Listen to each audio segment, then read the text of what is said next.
ओम नमो भगवते वासुदेवाय।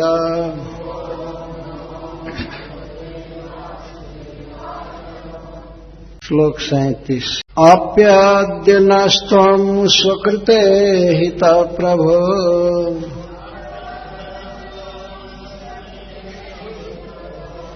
जिहाससे किं सुहृदोऽनुजीविनः।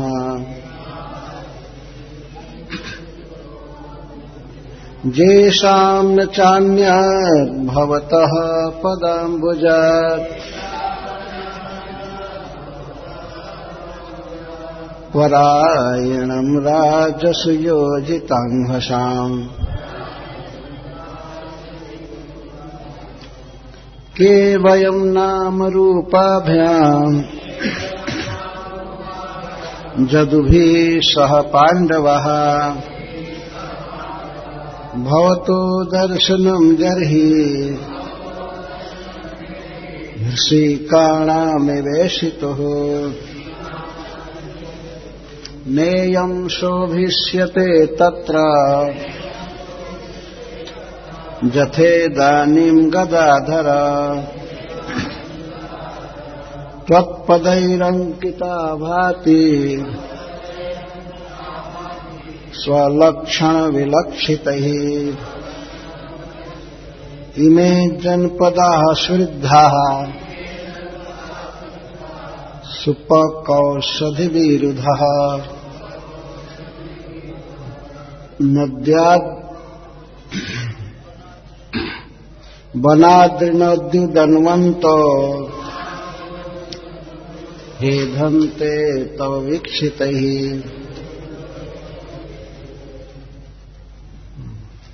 अपि ही अद्य आज ही नह हम लोगों को त्वाम आप सुकृते हिता आपने अपनी समझ से अपना कर्तव्य पूरा कर लिया। प्रभो हे सर्वसमर्थ जिहाससी त्याग करना चाहते हैं। स्वीत क्या सुहृदः हम लोगों को जिन्हें आप अपना सुहृद मानते हैं। अनुजीविनः हम आपके साथ रहकर ही जीवित रह सकते हैं, आपके अनुगामी हैं। जैसाम जिनका न नहीं चा और अन्यत अन्य भवतः आपके पदाम्बुजात चरण कमल के अलावा परायणम आश्रय राजसु राजाओं के साथ योजिता उत्पन्न कर लिया है। अंघसाम अपराध उनको दुख दिया है। श्रीमती कुंती महारानी भगवान श्री कृष्ण के इस जगत में प्रादुर्भाव के अवतार के अनेक कारणों को प्रस्तुत की और अंत में उन्होंने कहा कि हे प्रभु आपका अवतार होता है इस संसार में दुखी जीवों का दुख दूर करने के लिए, तो सुख देने के लिए। क्योंकि सभी अविद्या काम कर्म से दुखी हैं तो उनके दुख को दूर करने के लिए आप अवतार लेते हैं। उनका दुख दूर कैसे होगा? जब वे आपके विषय में सुनेंगे, बोलेंगे, और इस तरह से आपका स्मरण करेंगे तब जीवों का दुख मिट सकता है। अतः जीवों के श्रवण और स्मरण के योग्य लीला करने के लिए आप अवतार लेते हैं। अतः जो लोग आपके लीला चरित्र को सुनते हैं, गाते हैं, बोलते हैं और दूसरों के द्वारा अनुमोदन, दूसरों के द्वारा किए हुए कार्य को, श्रवण कीर्तन को देख करके अभिनंदन करते हैं, वही लोग शीघ्र ही आपके चरण कमल को पा जाते हैं। और आपका चरण कमल ऐसा है जो भाव प्रवाह को सदा के लिए रोक देता है। माया की भाव समुद्र की अनंत लहरें हैं, इनको पार पाना वास्तव में बहुत कठिन है। लेकिन जब किसी व्यक्ति का प्रेम होता है भगवान में, तो अपने आप ही माया की तरंगे, लहरें शांत हो जाती है, धारा रुक जाती है, जन्म मरण की परंपरा रुक जाती है। जन्म मरण में कारण क्या है? राग, द्वेष, अभिमान, मद, मत्सर, इसी को संसार का प्रवाह कहा गया है। जैसे समुद्र में लहरें उठती हैं, धाराएं बहती हैं और नदी की धारा बहती है, तो इसी तरह से जीव जन्म मरण में पड़ा हुआ है। इस तरह से रुकने वाला नहीं है। एक शरीर के बाद दूसरा शरीर लेता है जीव, फिर तीसरा शरीर लेता है। प्रत्येक शरीर में भूख, प्यास, सर्दी, गर्मी, मान, अपमान, राग, द्वेष लगा रहता है। ये है भव प्रवाह। कुंती महारानी कहते हैं भव प्रवाह चलता है। कैसे रुकेगा जीव? कैसे जन्म मरण से मुक्त हो सकता है? तो भगवान का श्रवण कीर्तन कर, भगवान श्री कृष्ण के गुणों का श्रवण करके और भगवान के नाम का उच्चारण करके, कीर्तन करके जीव इससे मुक्त हो सकता है। ऐसा वर्णन कर रहे हैं। यह महिमा श्रीमद् भागवतम में अनेक प्रसंगों में और अनेक श्लोकों में इस श्रवण कीर्तन की महिमा कही गई है। भगवान चैतन्य महाप्रभु ने इस पर बहुत जोर दिया। श्रवण कीर्तन जले कर ऐसे चल। भगवान के प्रति प्रेम तब बढ़ता है जब जीव भगवान के विषय में अधिक से अधिक सुनता है और बोलता है, गाता है, जप करता रहता है। हरे कृष्णा कृष्णा कृष्णा हरे हरे, हरे राम राम राम हरे हरे। परंतु जीवों के लिए यदि भगवान का कर्म, भगवान का नाम, भगवान का रूप, क्योंकि उनकी क्रियाएं ज्ञात नहीं होंगी तो कैसे श्रवण कीर्तन करेगा? भगवान का श्रवण कीर्तन जो व्यक्ति नहीं करता है वो दुनिया का श्रवण कीर्तन करने में लगा रहता है। इसलिए भगवान यहां अवतार लेकर के बहुत सुंदर लीला करते हैं और सब प्रकार की लीला करते हैं। जो व्यक्ति राजनीति में दिलचस्प है तो उसके लिए भगवान ने बहुत राजनीति की लीला किया है। कौरव और पांडवों के युद्ध में उनकी राजनीति देखिए। तो चर्चा ही करना है तो ये चर्चा करनी चाहिए, कृष्ण क्या बोले, इस स्थिति में क्या किए। ये सब पढ़ने की और बोलने की जरूरत नहीं कि यह नेता यह हुआ ये हुआ ये बोला। रोज अखबार में कचड़ा छापते हैं, और morning news, mid day news और इवनिंग न्यूज, अरे पढ़ते रहते हैं। ऐसे थर्ड क्लास के विषयों को पढ़ने वालों को नारद जी कौआ कहे हैं, कौआ। और भागवत पढ़ने वाले को हंस कहे, परमहंस। जो भगवान की ही बात पढ़ते हैं, भगवान की बात बोलते हैं, सुनते हैं, गाते हैं, दुनिया की कोई बात नहीं। तो आपने देखा होगा कहीं कहीं कूड़ा कचरा पड़ा रहता है तो सवेरे सवेरे कौआ वहां जुटते हैं, देखने के लिए कि यहाँ क्या है, काँव काँव करते भी रहते हैं, क्या हुआ इसमें क्या है, तो है क्या? बच्चों का मल मूत्र है, पॉलिथीन है, कूड़ा कचरा है, उसी को यही है और उसी को ग्रहण करते हैं, उसी को खाते हैं और काँव काँव बोलते रहते हैं। इसी तरह से अखबारबाज लोग अखबार पढ़ते रहते हैं, टेलीविजन देखते रहते हैं और फिर कुछ कमेंट भी देते हैं, ये हुआ काँव काँव काँव काँव। लेकिन वास्तव में जो परम हंस हैं ये तो भगवान का नाम गाते हैं, भगवान की लीला गाते हैं, पढ़ते हैं, कहते रहते हैं।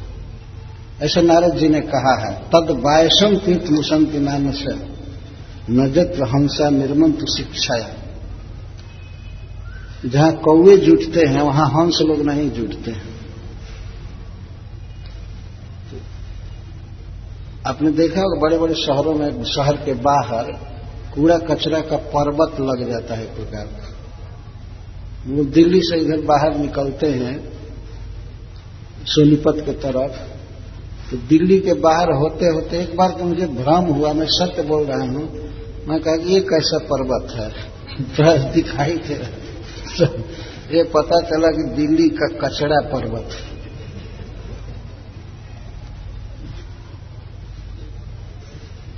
वहां पर वही कौवे आदि जुट जुट करके अपना आहार ले रहे थे।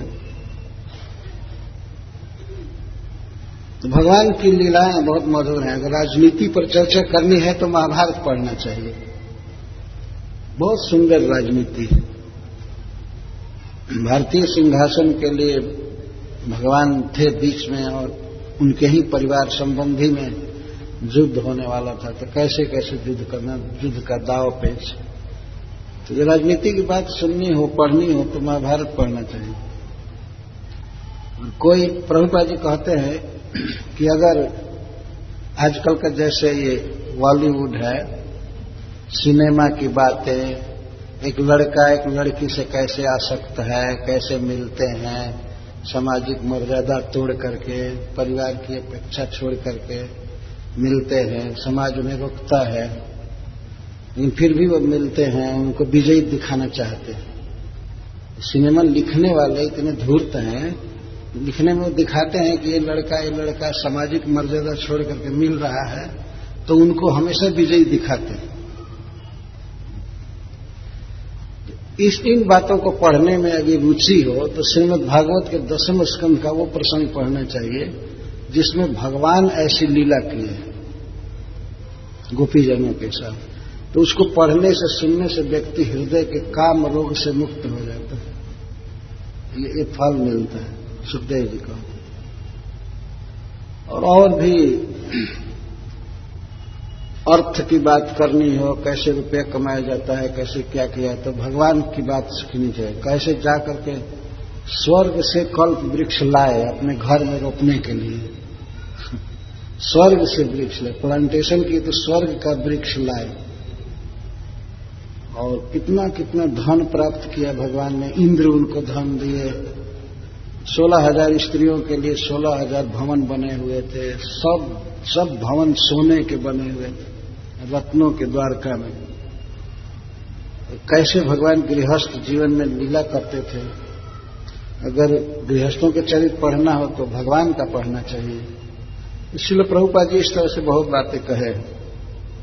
कोई ऐसा क्षेत्र नहीं है जिसमें भगवान ने कहा सुनने और स्मरण के लिए लीला प्रस्तुत न किया। तो हंस लोग भगवान की लीला गाते रहते हैं। वही लोग भव सागर से पार होते हैं, जन्म मरण से मुक्त होते हैं, अन्य नहीं। इतना कह करके कुंती महारानी जो हृदय में बात थी, जिस उद्देश्य से वो कृष्ण से प्रार्थना कर रही थी, वो अकस्मात उनके मुख से निकल गया। अपने को रोक रही थी लेकिन नहीं रुकी बात। कहती हैं, प्रभु क्या सचमुच आप हम लोगों को छोड़कर चले जाएंगे?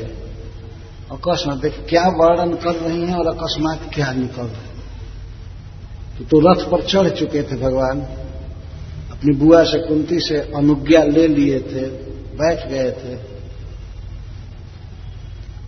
और इनके पुत्रों की रक्षा भी किए, ब्रह्मास्त्र से उत्तरा के गर्भ की रक्षा किए। इस दशा में भगवान के ऐश्वर्य को देख करके कुंती सोच रही है, यदि कृष्ण नहीं होते आज यहाँ, यदि हस्तिनापुर में विद्यमान नहीं होते तो निश्चित हमारे 5 पुत्र मारे गए होते और उत्तरा का गर्भ भी मारा गया होता, उत्तरा भी मारी गई होती। तत्कालिक विपत्ति को, संकट को देख करके वे कहती हैं, प्रभु किम अद्य अपि स्वित जिहाससी, क्या आज ही हम लोगों को छोड़ देंगे आप? जिहाससी, छोड़ना चाहते हैं। अपि स्वित, क्या आप हमें छोड़ना चाहते हैं? और अद्य, अपि अद्य, क्या आज ही छोड़ना चाहते हैं?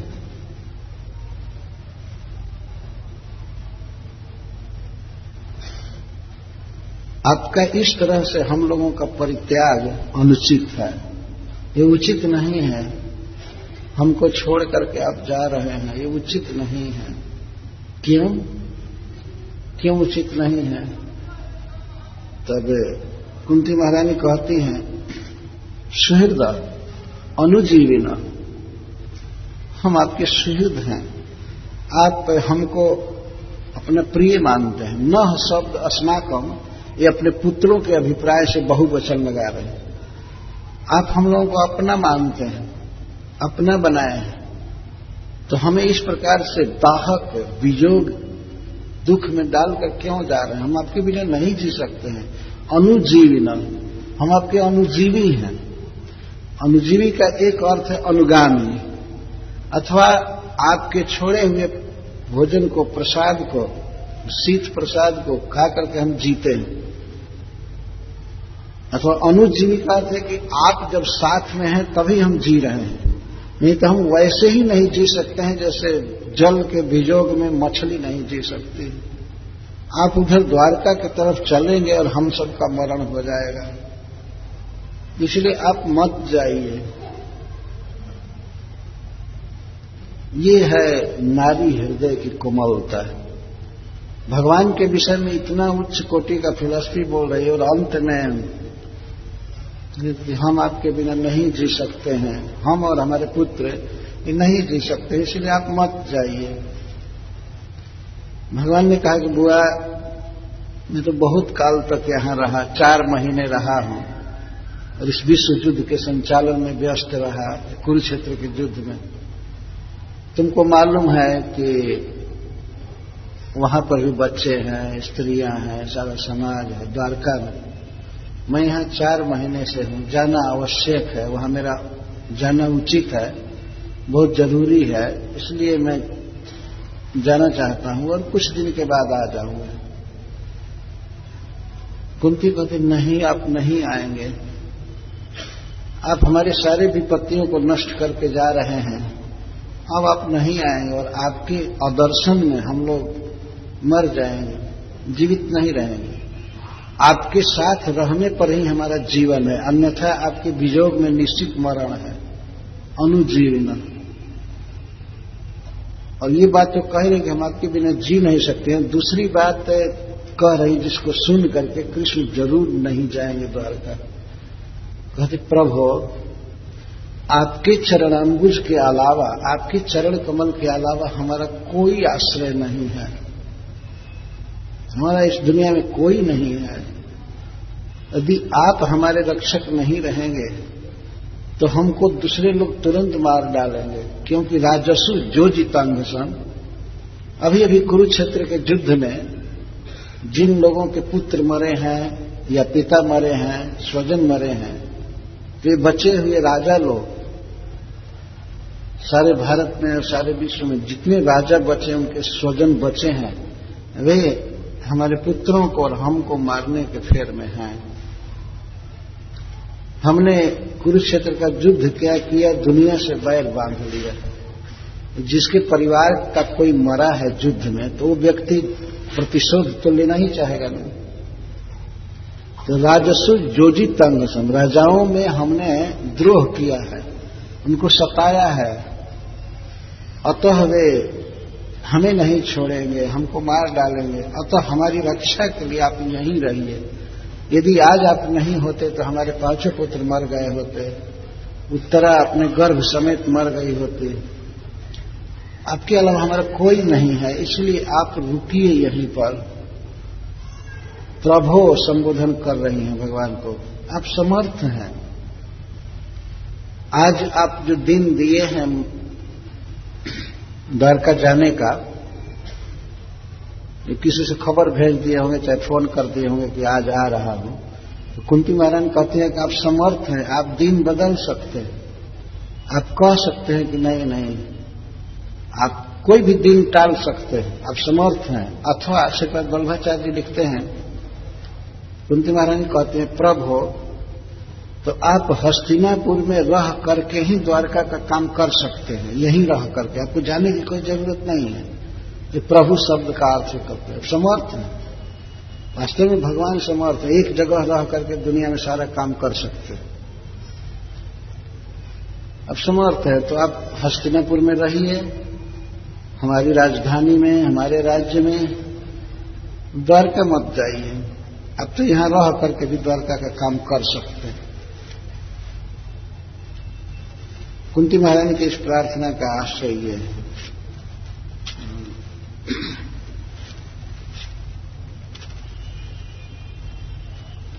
कुंती महारानी कहती हैं कि कृष्ण हमारे जीवन में सुख है और दुख है, दोनों है, लेकिन सुख है आपका दर्शन और दुख है आपका अदर्शन। यदि आपको हम नहीं देखेंगे, यदि आप हमको नहीं देखेंगे अपनी दृष्टि से, कृपा दृष्टि से, यही हमारे लिए बहुत विपत्ति है। लगता है कि सुख का समय बीत गया और अब दुख का समय आ गया, जब अब द्वारका जा रहे हैं। तो हमको इस तरह से दुख में डाल करके मत जाइए, हम जीवित नहीं रह सकते। अपने पुत्रों के अभिप्राय से बहुवचन बोल रहे, अब दुख का समय आ गया। श्रील प्रभुपाद लिखते हैं, बोलते हैं प्रवचन में, पांडवों का बहुत बड़ा सौभाग्य था कि वे श्री कृष्ण को ही अपना आश्रय मानते थे। किसी पर उन्हें ये आश्रय का भाव नहीं था कि ये हमारे रक्षक हैं, ये हमारे सहारा है, ये है वो है। श्रील प्रभुपाद कहते हैं कि संसार में वे लोग बहुत भाग्यशाली हैं, पांडवों जैसे, जो ये मान चुके हैं कि श्री कृष्ण के अलावा हमारा कोई नहीं है, कोई आश्रय नहीं। और यह अभाग्य का चिन्ह है। कोई व्यक्ति ये सोचे कि हम तो धनी हैं, हमारे स्वजन इतने बड़े बड़े पोस्ट पर हैं और हम पढ़े लिखे हैं, हमें बहुत ज्ञान है, इस संसार में हम सुख से जी लेंगे, हमको क्या जरूरत है ईश्वर की या कृष्ण की आश्रय लेने की। इस प्रकार का विचार जिन लोगों के मन में है वे अभागे हैं वास्तव में। यहां किसी को धन, पद या सुंदर शरीर या स्वजन कोई भी सहारा नहीं बन सकते, किसी में कुछ नहीं है वास्तव में। यदि कोई व्यक्ति मानता है कृष्ण हमारे हैं, कृष्ण हमारे बंधु हैं, हमारे रक्षक हैं, हमारे स्वामी हैं, वही व्यक्ति संसार में भाग्यशाली है, जो कृष्ण के साथ अपने संबंध को जान गया है और अनन्य मन से उनके शरण में रहता है। पांडवों का यह सौभाग्य था, वे समझ चुके थे कि दुनिया में धन, जान और शारीरिक बल, अस्त्र बल, ये सब कुछ भी नहीं है। तो कुंती महारानी इसी सत्य को बोल रही है। कहने का आशय है कि आप हम लोगों का त्याग मत कीजिए, आप मत जाइए द्वारका। तो ऐसे व्यक्ति से प्रार्थना की जा रही है जिसकी 16,108 रानियां हैं और 4 महीने से द्वारका को, अपने घर को, अपनी पत्नी को, बच्चों को, भाई को, सबको छोड़ करके युद्ध का संचालन कर रहे हैं। तो युद्ध का संचालन क्या कर रहे थे? वे पांडवों की रक्षा कर रहे थे। पांडवों को मारने के लिए कौरवों की तरफ से बहुत मनोरथ किए गए थे, बहुत तैयारी थी। कई महारथी ऐसे थे जो कहते थे हम अर्जुन को मार देंगे, हम अर्जुन को मार देंगे, अर्जुन को मार देंगे। खास करके अर्जुन को मारने के लिए सभी लोग तैयारी किए थे। भीष्म पितामह तैयारी किए थे और अश्वत्थामा, कर्ण, जयद्रथ ये सब कई शपथ लिए थे और बहुत सिद्ध अस्त्र प्राप्त किए थे। एक वार किया जाएगा अर्जुन पर, वो निश्चित ही मरेगा। परंतु भगवान तो पूर्ण समर्थ हैं। अर्जुन बताए महाराज युधिष्ठिर से कि श्री कृष्ण की भुजाओं में मैं सुरक्षित था। और एक दिन की बात है महाराज, युधिष्ठिर महाराज से कह रहे हैं, कृष्ण के विरह में जिस दिन जयद्रथ का वध हुआ था, उस दिन मेरे घोड़े थक गए थे युद्ध में, घोड़े थक गए और रथ से घोड़ों को खोल करके मैं श्री कृष्ण को कहा कि आप पानी पिलाइए घोड़ों की, और मैं बिना रथ के था, भूमि पर खड़ा हो गया और चारों तरफ से महारथी मुझे घेर करके बाण मार रहे थे। लेकिन श्री कृष्ण ने हमारी वैसे रक्षा की जैसे नृसिंह भगवान ने प्रहलाद महाराज की रक्षा की। चारों तरफ से अस्त्र आते थे लेकिन मुझे छू नहीं पाए। वास्तव में भगवान पर बाण लग गए थे कई कई युद्ध में, ये उनकी लीला थी। कवच तक टूट गया था लेकिन अर्जुन पर एक बाण भी किसी का नहीं लगने दिया भगवान ने पूरे युद्ध में। ये कहीं बाण लगा था, उनका मुकुट गिर गया था बस। वो कर्ण एक बाण चलाया था अर्जुन का निशाना लेकर गला का, भगवान समझ गए कि अमोघ बाण है। उस बाण से बचाने के लिए भगवान ने अपने पैर से इतना जोर से रथ पर मारा कि घोड़े झुक गए, घोड़ों पर भार पड़ा और झुक गए, तो रथ डाउन हो गया और सर से बाण आया, अर्जुन के मुकुट में लगा, मुकुट गिर गया। बस इतना ही हुआ है, बाकी कहीं बाण नहीं लगा 18 दिन के युद्ध में। और अर्जुन ने सैकड़ों महारथियों को मार गिराया, हजारों को मारा, लेकिन हजारों का मिलित बाण भी, समवेत बाण भी अर्जुन को कुछ भी नहीं कर पाया। अर्जुन याद कर रहे, तो भगवान जिसके रक्षक थे उसको कौन मार सकता है? जयद्रथ, कर्ण और अश्वत्थामा, इन सबके बाण नहीं लग पाए। एक दिन की बात थी, अश्वत्थामा नारायणास्त्र चला दिया। नारायणास्त्र का मतलब साक्षात भगवान नारायण ही आए।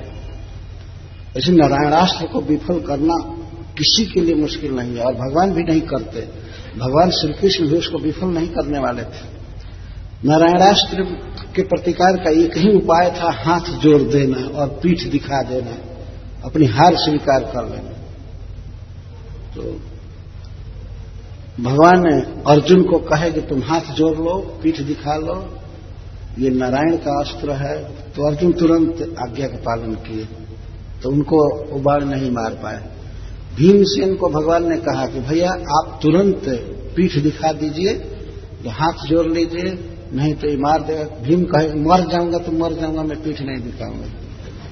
इस तरह की बात तुम करते हो, मैं क्षत्रिय हूं, पृथा का पुत्र हूं, मैं ऐसा नहीं कर सकता। भगवान ने देखा कि इतना जिद्दी आदमी ये ऐसे तो मर जाएगा, तो भगवान भीमसेन को जबरदस्ती पकड़ करके भीमसेन के बदले अपनी पीठ दिखाए। भगवान ने लीला कर रहे थे, जब श्री कृष्ण पीठ दिखाए तो अस्त्र शांत हो गए। इस तरह भगवान बचा रहे थे पांडवों को। अर्जुन को तो बचा ही रहे थे, युधिष्ठिर को भी, सबको इस तरह से बचाते थे। तो इस तरह भगवान ने रक्षा किया पांडवों की। और अभी अभी ये संकट आया था अश्वत्थामा का बाण, तो कुंती महारानी समझ गई कि अब तो कई राजा लोग बचे हुए हैं, उनके स्वजन बचे हुए हैं, तो वे हम लोगों को मारने के लिए निश्चित तैयारी में हैं और केवल प्रतीक्षा कर रहे हैं कि कृष्ण हटें और इनका वध कर दिया। और वो कर सकते थे। यदि भगवान नहीं साथ में रहते तो वो तो मार ही देते। उसी की प्रार्थना कुंती महारानी कर रही कि हे प्रभु, आप हमारा त्याग करके जाइए मत, आप यहां रह करके ही सब कार्य कीजिए, आप तो समर्थ हैं।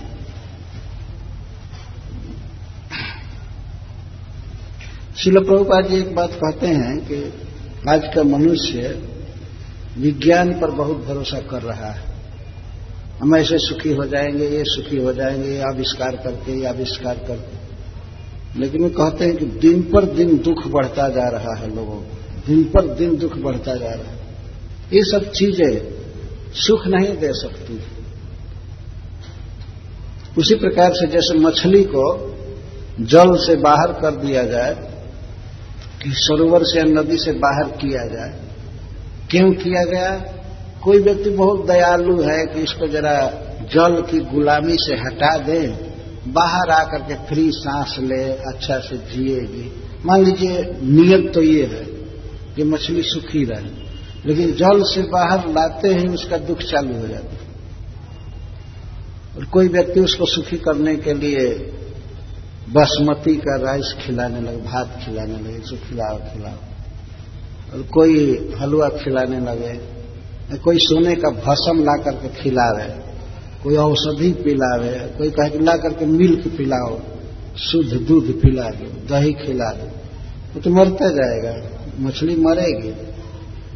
क्योंकि उसके लिए सुख का एकमात्र उपाय है उसे शुद्ध जल में छोड़ा जाए। जीव कृष्ण का सनातन अंश है, स्पिरिट है, वो स्पिरिचुअल वातावरण चाहता है, भगवान का संग चाह रहा है। भगवान के संग में उसे न डाल करके, भगवान का ज्ञान न दे करके और अन्य सुविधा दी जाए, तो जितनी सुविधा बढ़ाई जाएगी उतना ही दुख उसका बढ़ेगा। ये हालत है। तो प्रभुपाद जी को उदाहरण देते हैं कि आजकल के वैज्ञानिक कितने भी बड़े हो गए, कितने भी आविष्कार किए, तो वे कल्पना करते हैं कि हम चंद्रमा पर जाएंगे। प्रभुपाद जी कहते हैं कभी जा नहीं सकते।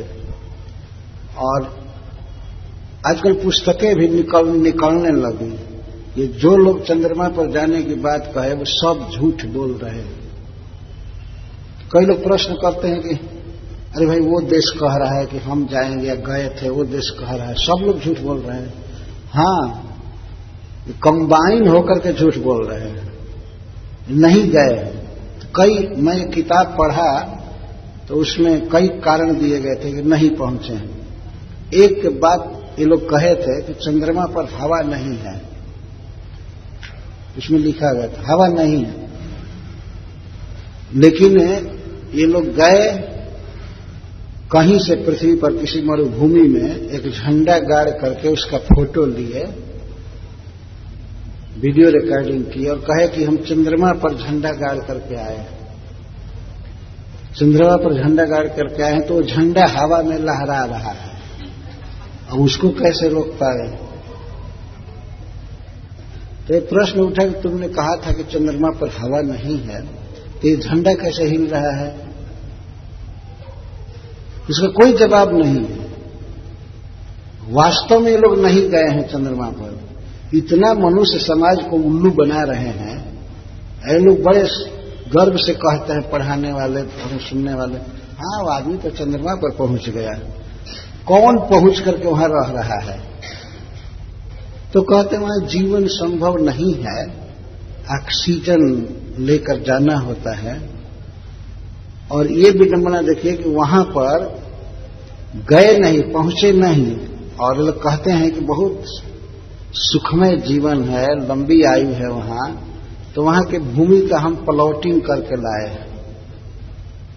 बड़े बड़े धनियों से कहते हैं आप इतना डॉलर दीजिए आपके लिए हम, यदि आप तो नहीं रह पाएंगे, इतनी सुविधा अभी नहीं है, लेकिन आपके पुत्र का पुत्र, आपका पौत्र वहां रह सकता है। इतना बड़ा चीटिंगबाज।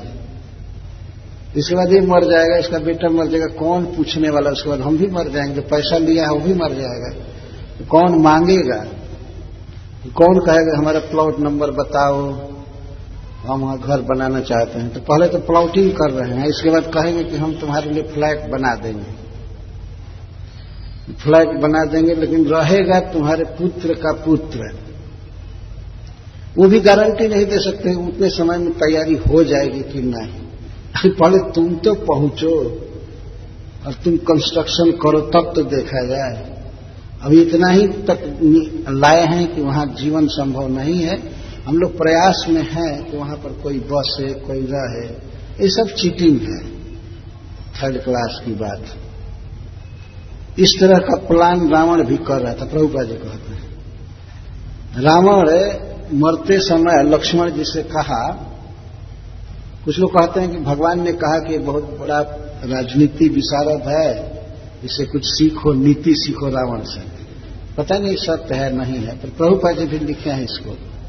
तो लक्ष्मण जी गए, रावण के सिरहाने खड़े हो गए। जब क्यों खड़े हो, तो लक्ष्मण जी ने हाथ जोड़कर पंडित जी से कहा, उस दुराचारी पंडित से, कि हम आपसे कुछ सीखना चाहते हैं, आपका अनुभव जानना चाहते हैं, आप अपना अनुभव बताइए। तो रावण ने कहा, देखो मैं तुमको अपने जीवन का 2 अनुभव बता रहा हूं।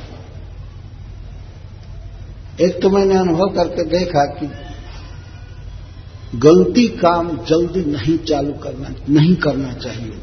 मैं जो सीता का हरण कर दिया इतना जल्दी, उसी के कारण मैं मर रहा हूं। उनको कई लोगों ने रोका कि सीता का हरण मत कीजिए, लेकिन मैं जाकर के एक काम कर दिया। तो मैं सीखा कि गलत काम करने में देर करनी चाहिए। हो सकता है मन बदल जाए, करने की सुविधा न रहे, गलत काम को टालना चाहिए। और अच्छा काम जितना जल्दी करना चाहिए, सुबह से शीघ्र होगा, ये नीति बताए। मैं स्वर्ग में सीढ़ी बनाना चाहता था, मैं पृथ्वी से मनुष्य डायरेक्ट जाए, सीढ़ी बनाना चाहता था, लेकिन मैं काम लगाया नहीं, तो आज काम ज्यों का त्यों छूट गए। वो सीढ़ी बना नहीं सकता था वास्तव में, ये सब फालतू बात है। हम तो एक बार एक किसी सीढ़ी पर चढ़ रहे थे, एक छोटी पहाड़ी पर, तो कहे अपने भक्तों से कि अगर रावण सीढ़ी भी बना दिया होता तो कौन चढ़ता है। लोगों को इतना डायबिटीज है, क्या है, ये है, कैसे चढ़ते, और सीढ़ी बना दिए तो स्वर्ग पर कोई कैसे चढ़ते। तो एक ने कहा कि वो असल में एलिवेटर लिफ्ट बनाना चाहता होगा।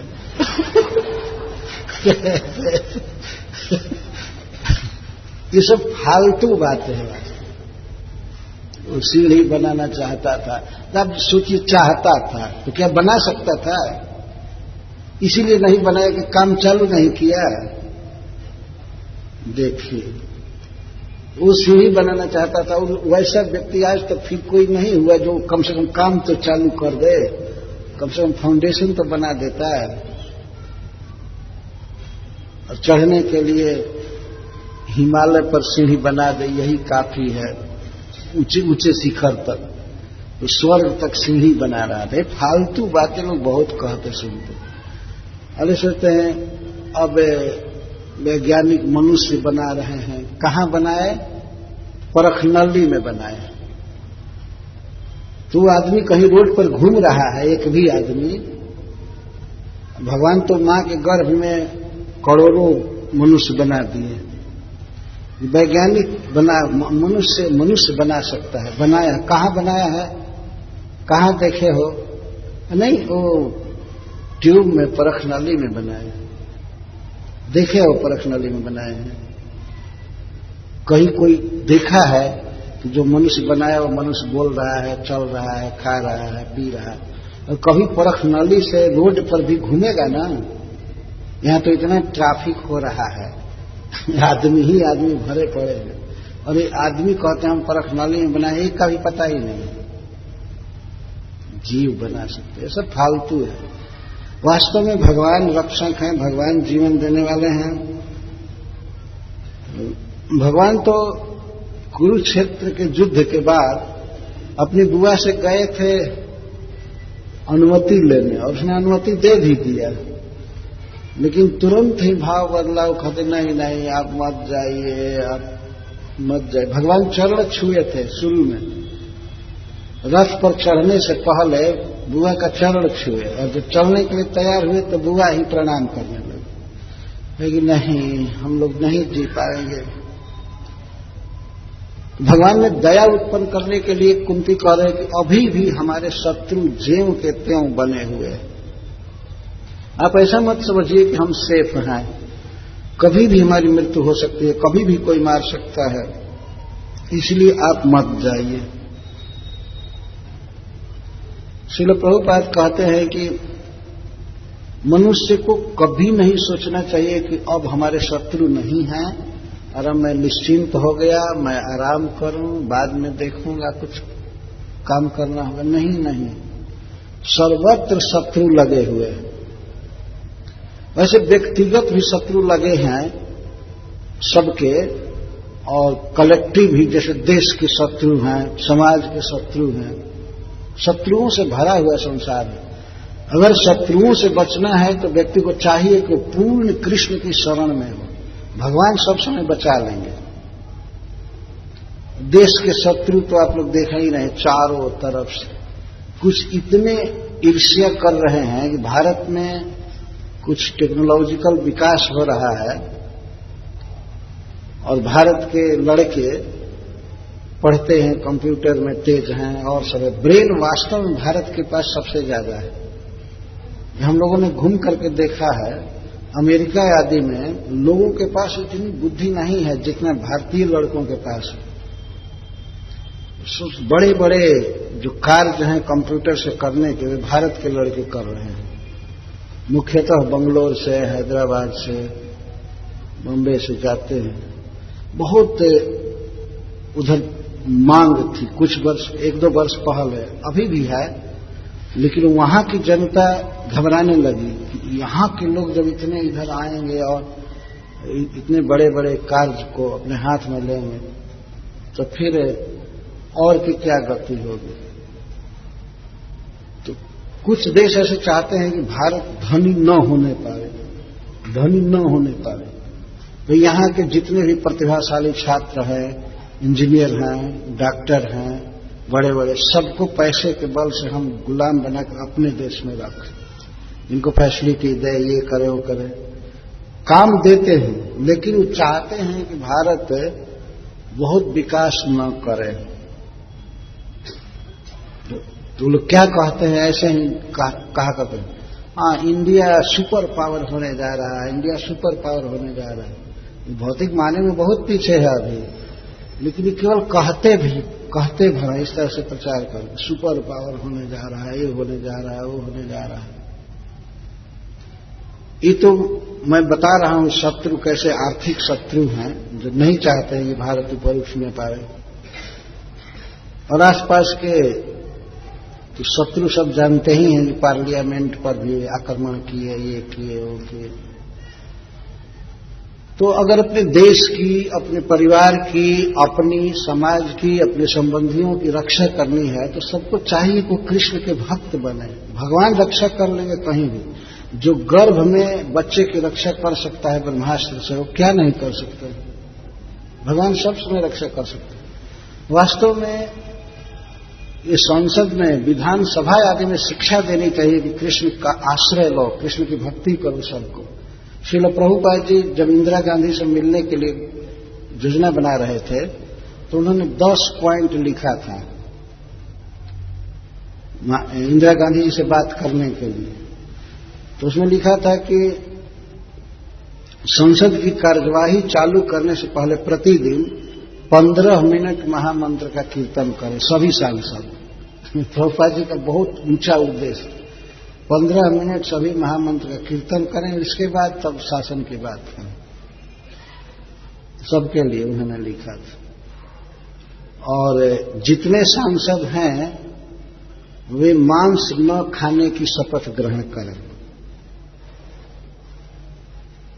ऐसे ऐसे कई लिखा था प्रभुपाद जी ने। संजोग बस भेंट नहीं हो पाई, लेकिन प्रभुपाद जी का एक ऊंचा विचार था। वे चाहते, कोई भी बात को बृहद रूप में सोचते थे। पूरे देश का हित कैसे होगा, पूरे जगत का हित कैसे होगा, पूरा मानव समाज कैसे सुखी होगा। वो जानते थे कि कृष्ण की शरण में आने से, कृष्ण की भक्ति करने से सारा जन समुदाय सुखी होगा। इसलिए उन्होंने बनाया international society for Krishna consciousness. Krishna भक्ति के लिए अंतर्राष्ट्रीय समाज बनाया भगवान प्रभुपाद जी ने। ये बहुत व्यापक दृष्टि थी। कुंती महारानी के इस वाक्य पर प्रभुपाद जी कहते हैं कि जिसको सुखी होना है, शत्रुओं से बचना है, लंबा जीवन करना है, सब तरह से सुखी होना है, तो उसे चाहिए कि वो कृष्ण की भक्ति करे, सब कुछ हो जाएगा। प्रभुपाद जी इस श्लोक की व्याख्या में कहते हैं, किसी को ये नहीं सोचना चाहिए कि हमारे शत्रु नहीं हैं और अब हम निश्चिंत हैं। नहीं नहीं, राग रोष आदि शत्रु भी लगे हुए हैं। तो प्रभुपाद जी कहते हैं कि अव्यर्थ कालत्वम, व्यक्ति को चाहिए वो काल व्यर्थ न होने दे, हमेशा भगवान का नाम जप करे। हरे कृष्णा कृष्णा कृष्णा हरे हरे, हरे राम राम राम हरे हरे। ये भगवान का दर्शन करे। प्रभुपाद जी कहते हैं भगवान के बारे में पढ़े, बोले, भगवान की पूजा करे। और उस संदर्भ में प्रभुपाद जी कहते हैं प्रतिदिन नियम से मंदिर में जाए। मंदिर में जाना आध्यात्मिक जीवन का एक अभिन्न अंग है। प्रीति मद बस्ती स्थल, जहां भगवान रहते हैं, उस स्थान से प्रेम करना चाहिए। जैसे वृंदावन धाम, कुरुक्षेत्र भी धाम है, और मथुरा, अयोध्या, जगन्नाथपुरी, तो भगवान जहां रहे हैं उन स्थानों से प्रेम करना चाहिए। तो आज के युग में संभव नहीं है कि आदमी जाए भगवान के धाम में, वहां रहे, यहां रहे। तो इसके लिए सबसे बेस्ट उपाय है कि भगवान के मंदिर में रोज जाए, वहां कुछ देर बैठे, भगवान का दर्शन करे, बैठे, कथा हो रही है तो सुने, भगवान की आरती देखे। बैठने से क्या होता है कि एक प्रकार से भगवान के संपर्क में जीव आता है। कुछ लोग कह सकते हैं कि वहां थोड़े भगवान है कि भगवान का संग मिलेगा। नहीं, वहीं भगवान है। भगवान मंदिर में रहते हैं, ऐसे सबके हृदय में है, सब जगह है, लेकिन मंदिर तो उनका आवास है, वो तो रहते ही हैं। भगवान वास्तव में सच्चिदानंद घन है, स्पिरिचुअल है, लेकिन हम लोगों की क्षमता नहीं है कि हम लोग स्पिरिचुअल दर्शन कर सके, भगवान को उनके वास्तविक सच्चिदानंद रूप में दर्शन कर सके। ये क्षमता हमारी इंद्रियों में नहीं है, न आंख में है, न शरीर में है छूने की, न देखने की। इसीलिए भगवान क्या करते हैं कि प्राकृत पदार्थ में वे अवतरित होते हैं।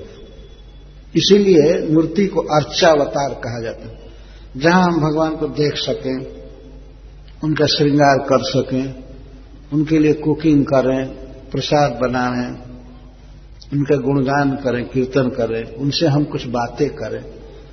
तो श्री भगवान हमारे साथ बात करने के लिए, हमारी सेवा लेने के लिए लकड़ी में, पत्थर में या धातु में, मिट्टी में अवतरित होते हैं। उसको भगवान का साक्षात स्वरूप माना जाता है। जैसे जगन्नाथ जी लकड़ी में प्रकट हुए हैं, और भगवान के बहुत से अर्चावतार हैं जो पत्थर में प्रकट हुए हैं, मिट्टी का भी बनता है। तो वास्तव में भगवान उसमें उतरते हैं। किसी में शक्ति नहीं है कि भगवान के उस स्पिरिचुअल रूप को, आकार को देख सके। अतः भगवान प्राकृतिक पदार्थ में अपने को प्रकट करते हैं। तो वहां जाना चाहिए भगवान का दर्शन करने। कम से कम दिन में एक बार तो भगवान के दरबार में हाजिरी दे ही देनी चाहिए। यदि कोई आदमी उस टाउन में, उस गांव में रह रहा है, कितना भी व्यस्त जीवन हो, लेकिन भगवान के पास जाने में नहीं सोचना चाहिए कि मैं क्या जाऊं, जाना ही चाहिए। भगवान के मंदिर में जाना, प्रणाम करना, परिक्रमा करना, आरती लेना, कुछ प्रसाद खाना, तुलसी दल आदि, कुछ फूल अर्पित करना, अपने मन के दुख को या सुख को, अपनी भावना को भगवान से व्यक्त करना, जिसको प्रार्थना कहते हैं, या विज्ञप्ति। ये सब प्रैक्टिकल आध्यात्मिक जीवन के कार्य हैं। और इधर उधर से ये बात सुन करके भगवान निराकार है, ये थोथा विचार है वास्तव में। इसमें कोई आध्यात्मिक जीवन नहीं है, भगवान के साथ कोई संपर्क नहीं है, तो कोई संबंध नहीं है। इस तरह से भगवान का संग किया जा सकता है। तो कुंती महारानी भगवान से आग्रह करें, नहीं आप मत जाइए हस्तिनापुर से, यहीं रहिए। जब भगवान ने कहा कि बुआ जी आपके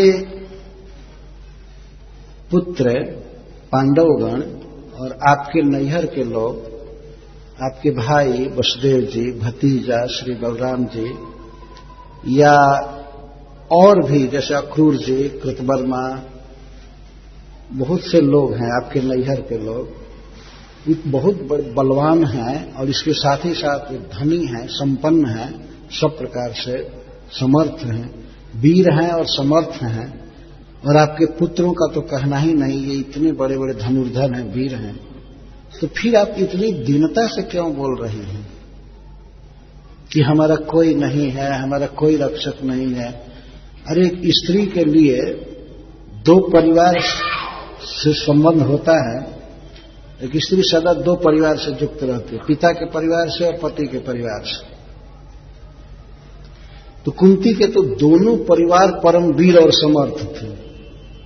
ससुराल में अपने पुत्र इतने बलवान थे और जादव भी त्रिलोक विजयी थे वास्तव में सभी।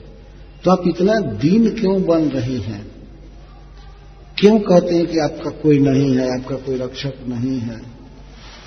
तब कुंती महारानी कहती हैं कि वयम नाम रूपाभ्याम जदुभिः सह पांडवा भवतो दर्शनम जर्हि श्रीकर्णा निवेशितो। कुंती महारानी कहती हैं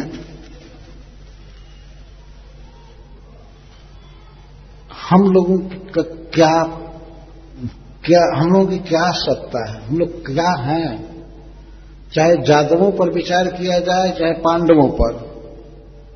कुंती महारानी जदु वंश में जन्म ली थी और विवाह कुरु वंश में हुआ था। कुरु वंश में हस्तिनापुर में विवाह हुआ था महाराज पांडु से, और ये वसुदेव जी की बहन थी। तो दोनों नैहर देखा जाए, किसी स्त्री का दो परिवार से संबंध होता है और दोनों पर उसका भरोसा रहता है। किसी संकट के समय पिताजी, भाई, भतीजे हमारा साथ देंगे, और ससुराल में अपने पति या ससुर या जेठ, देवर या पुत्र, ये सब साथ देंगे। स्वाभाविक रहता है उसका, दो परिवार से संबंध रहता ही है, पति के परिवार से और पिता के परिवार से। कुंती कह रही है कि प्रभु हमारा कुछ भी अस्तित्व नहीं है, हम अति तुच्छ हैं। के वयम नाम रूपाभ्याम। मान लीजिए जादवों का नाम बढ़ा है कि वे त्रिलोक विजयी हैं, ऐसे ऐसे राजाओं को हराए, जीते। हमारे पुत्रों का नाम बढ़ा है, बहुत प्रसिद्ध है। भीमसेन ने ये किया, अर्जुन ने ये किया, युधिष्ठिर ने ये किया, बहुत नाम बढ़ा है हमारे पुत्रों का, और रूप से भी बहुत बलवान है, समृद्ध है, सब है। लेकिन आप तब तक इनकी शोभा है, तब तक ये बलवान है जब तक आप साथ में हैं। नहीं तो सबकी वो दशा होगी जैसे प्राणों के बिना, जीवात्मा के बिना इस देह की, इंद्रियों की दशा होती है, वही दशा हमारे पुत्रों की और हमारे भाई आदि की द्वारका में होगी। तो के वयम नाम रूपाभ्याम जदुभिः सह पांडवा भवतो अदर्शनम जर्हि। जब आपसे भेंट नहीं होगी, आप दूर हो जाएंगे, तो वही दशा हम लोगों की होगी जो जीवात्मा के बिना, प्राण के बिना, इंद्रियों की होती है। यदि कोई प्रसिद्ध आदमी जीवित रहता है तो ऐसा उसका तेज होता है कि उसके पास कोई पहुंच ही नहीं सकता है, कोई जा नहीं सकता है। उसके बहुत से अंगरक्षक होते हैं, बॉडीगार्ड होते हैं जब तक जीवित रहता है। लेकिन जब जीवात्मा शरीर को छोड़ करके चला जाता है, वही शरीर, वही सारी इंद्रियां, उनका नाम भी रहता है इंद्रियों का। ये कान है, ये आंख है, ये वाणी है, ये हाथ है, सब रहता है। रूप भी रहता है, नाम भी रहता है, लेकिन नाम और रूप किस काम के रहते हैं? किसी नामी व्यक्ति के पास अगर मान लीजिए कोई मरे हुए व्यक्ति के पास फूल ले जाए और पूछे ये कैसा है, किसका फूल है, क्या बता सकते हैं? नाक है, आंख है, श्रवण है, लेकिन कहने भर के लिए है, कोई काम नहीं करता है।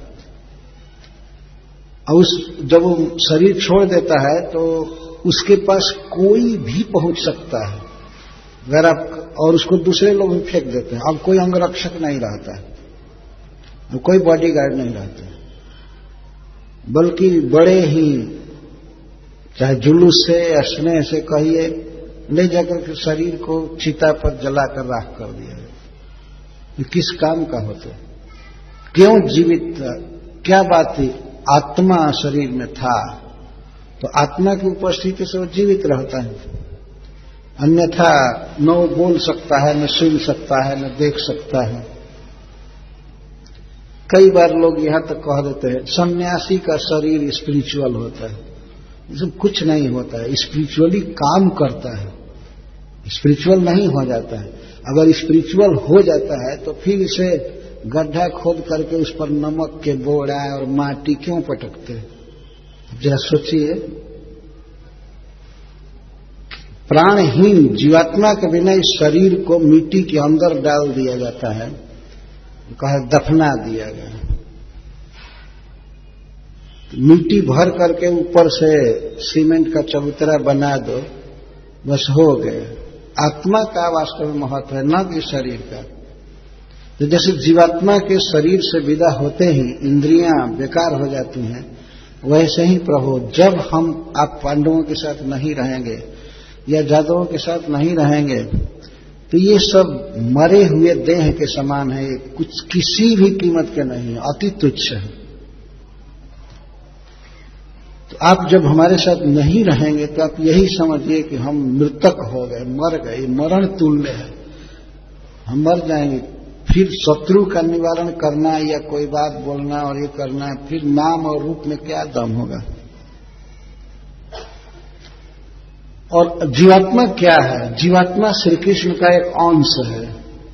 जिस जीवात्मा के शरीर में रहने से शरीर अच्छा लगता है, देखने जोग लगता है या देखने में समर्थ होता है, बोलने में, सुनने में, तो असली में सुन रहा है आत्मा, देख रहा है आत्मा शरीर के माध्यम से।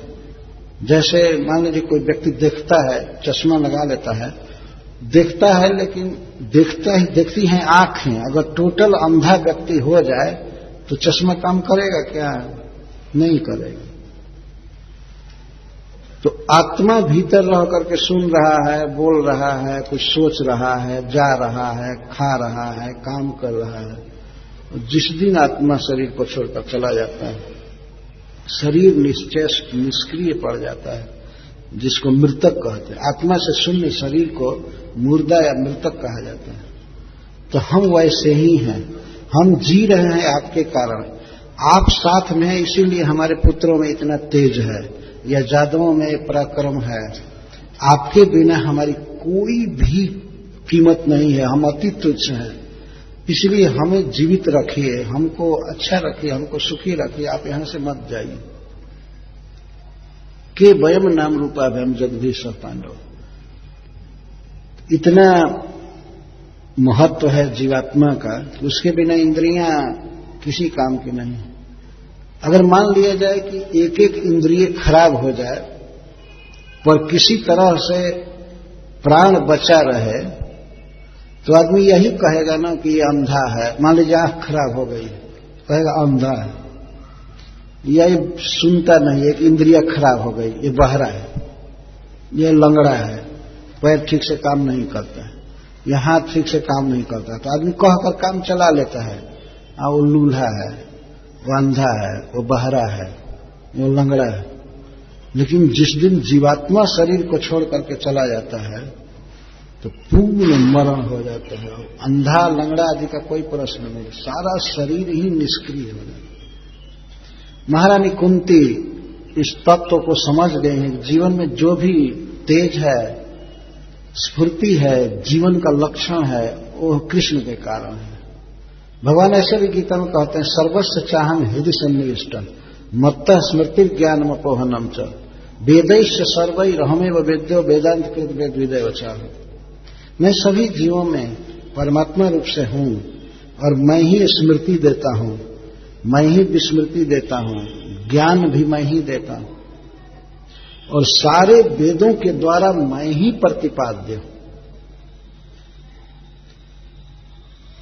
हमें आश्चर्य है कि इस वाक्य को लोग पढ़ते हैं या नहीं पढ़ते हैं। भारतवर्ष में एक ऐसा ग्रुप है जो कहते हैं कि हम तो ओरिजिनल वेद मानते हैं, पर भगवान तो कहते हैं कि सारे वेदों में मेरा तत्व भरा हुआ, मेरा वर्णन किया गया है। तो वेद के श्लोक को पढ़कर भी यदि कृष्ण की शरण कोई नहीं लेता है, कृष्ण को नहीं समझ रहा है, तो यह एक नंबर का बेवकूफ आदमी है। वेद पढ़ने से फायदा क्या हुआ? वह उस तरह का गधा है जिस पर चंदन का भार लादा गया है, ढो रहा है लेकिन उसको पीस करके लगा नहीं रहा। गधा भी चंदन ढोता है ना।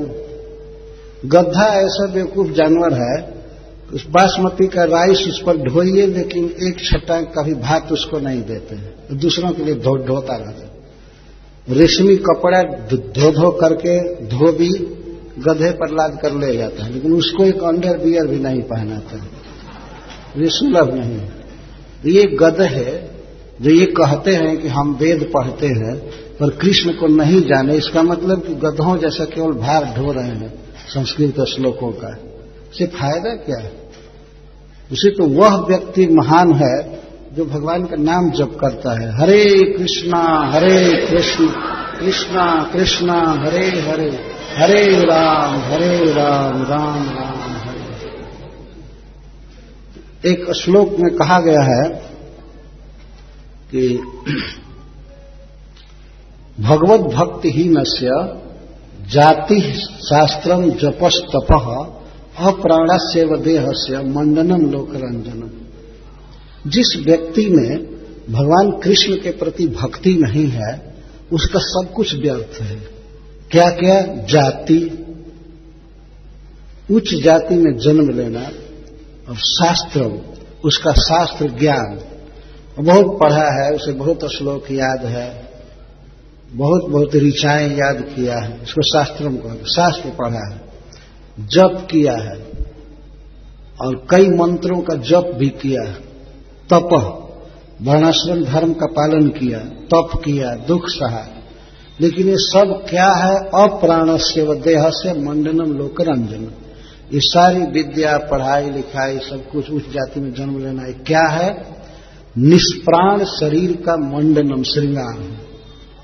कोई ऐसा शरीर है जो जिससे प्राण निकल गया है और उसका कोई श्रृंगार करना चालू करे। मान लीजिए कोई स्त्री मर गई है तो उसको खूब बढ़िया 2-4 हजार की साड़ी पहनावे, गहना सारे अंगों में लगावे, हाथ में, पैर में, कंठ में, सब जगह गहना लगावे, और मर चुकी है।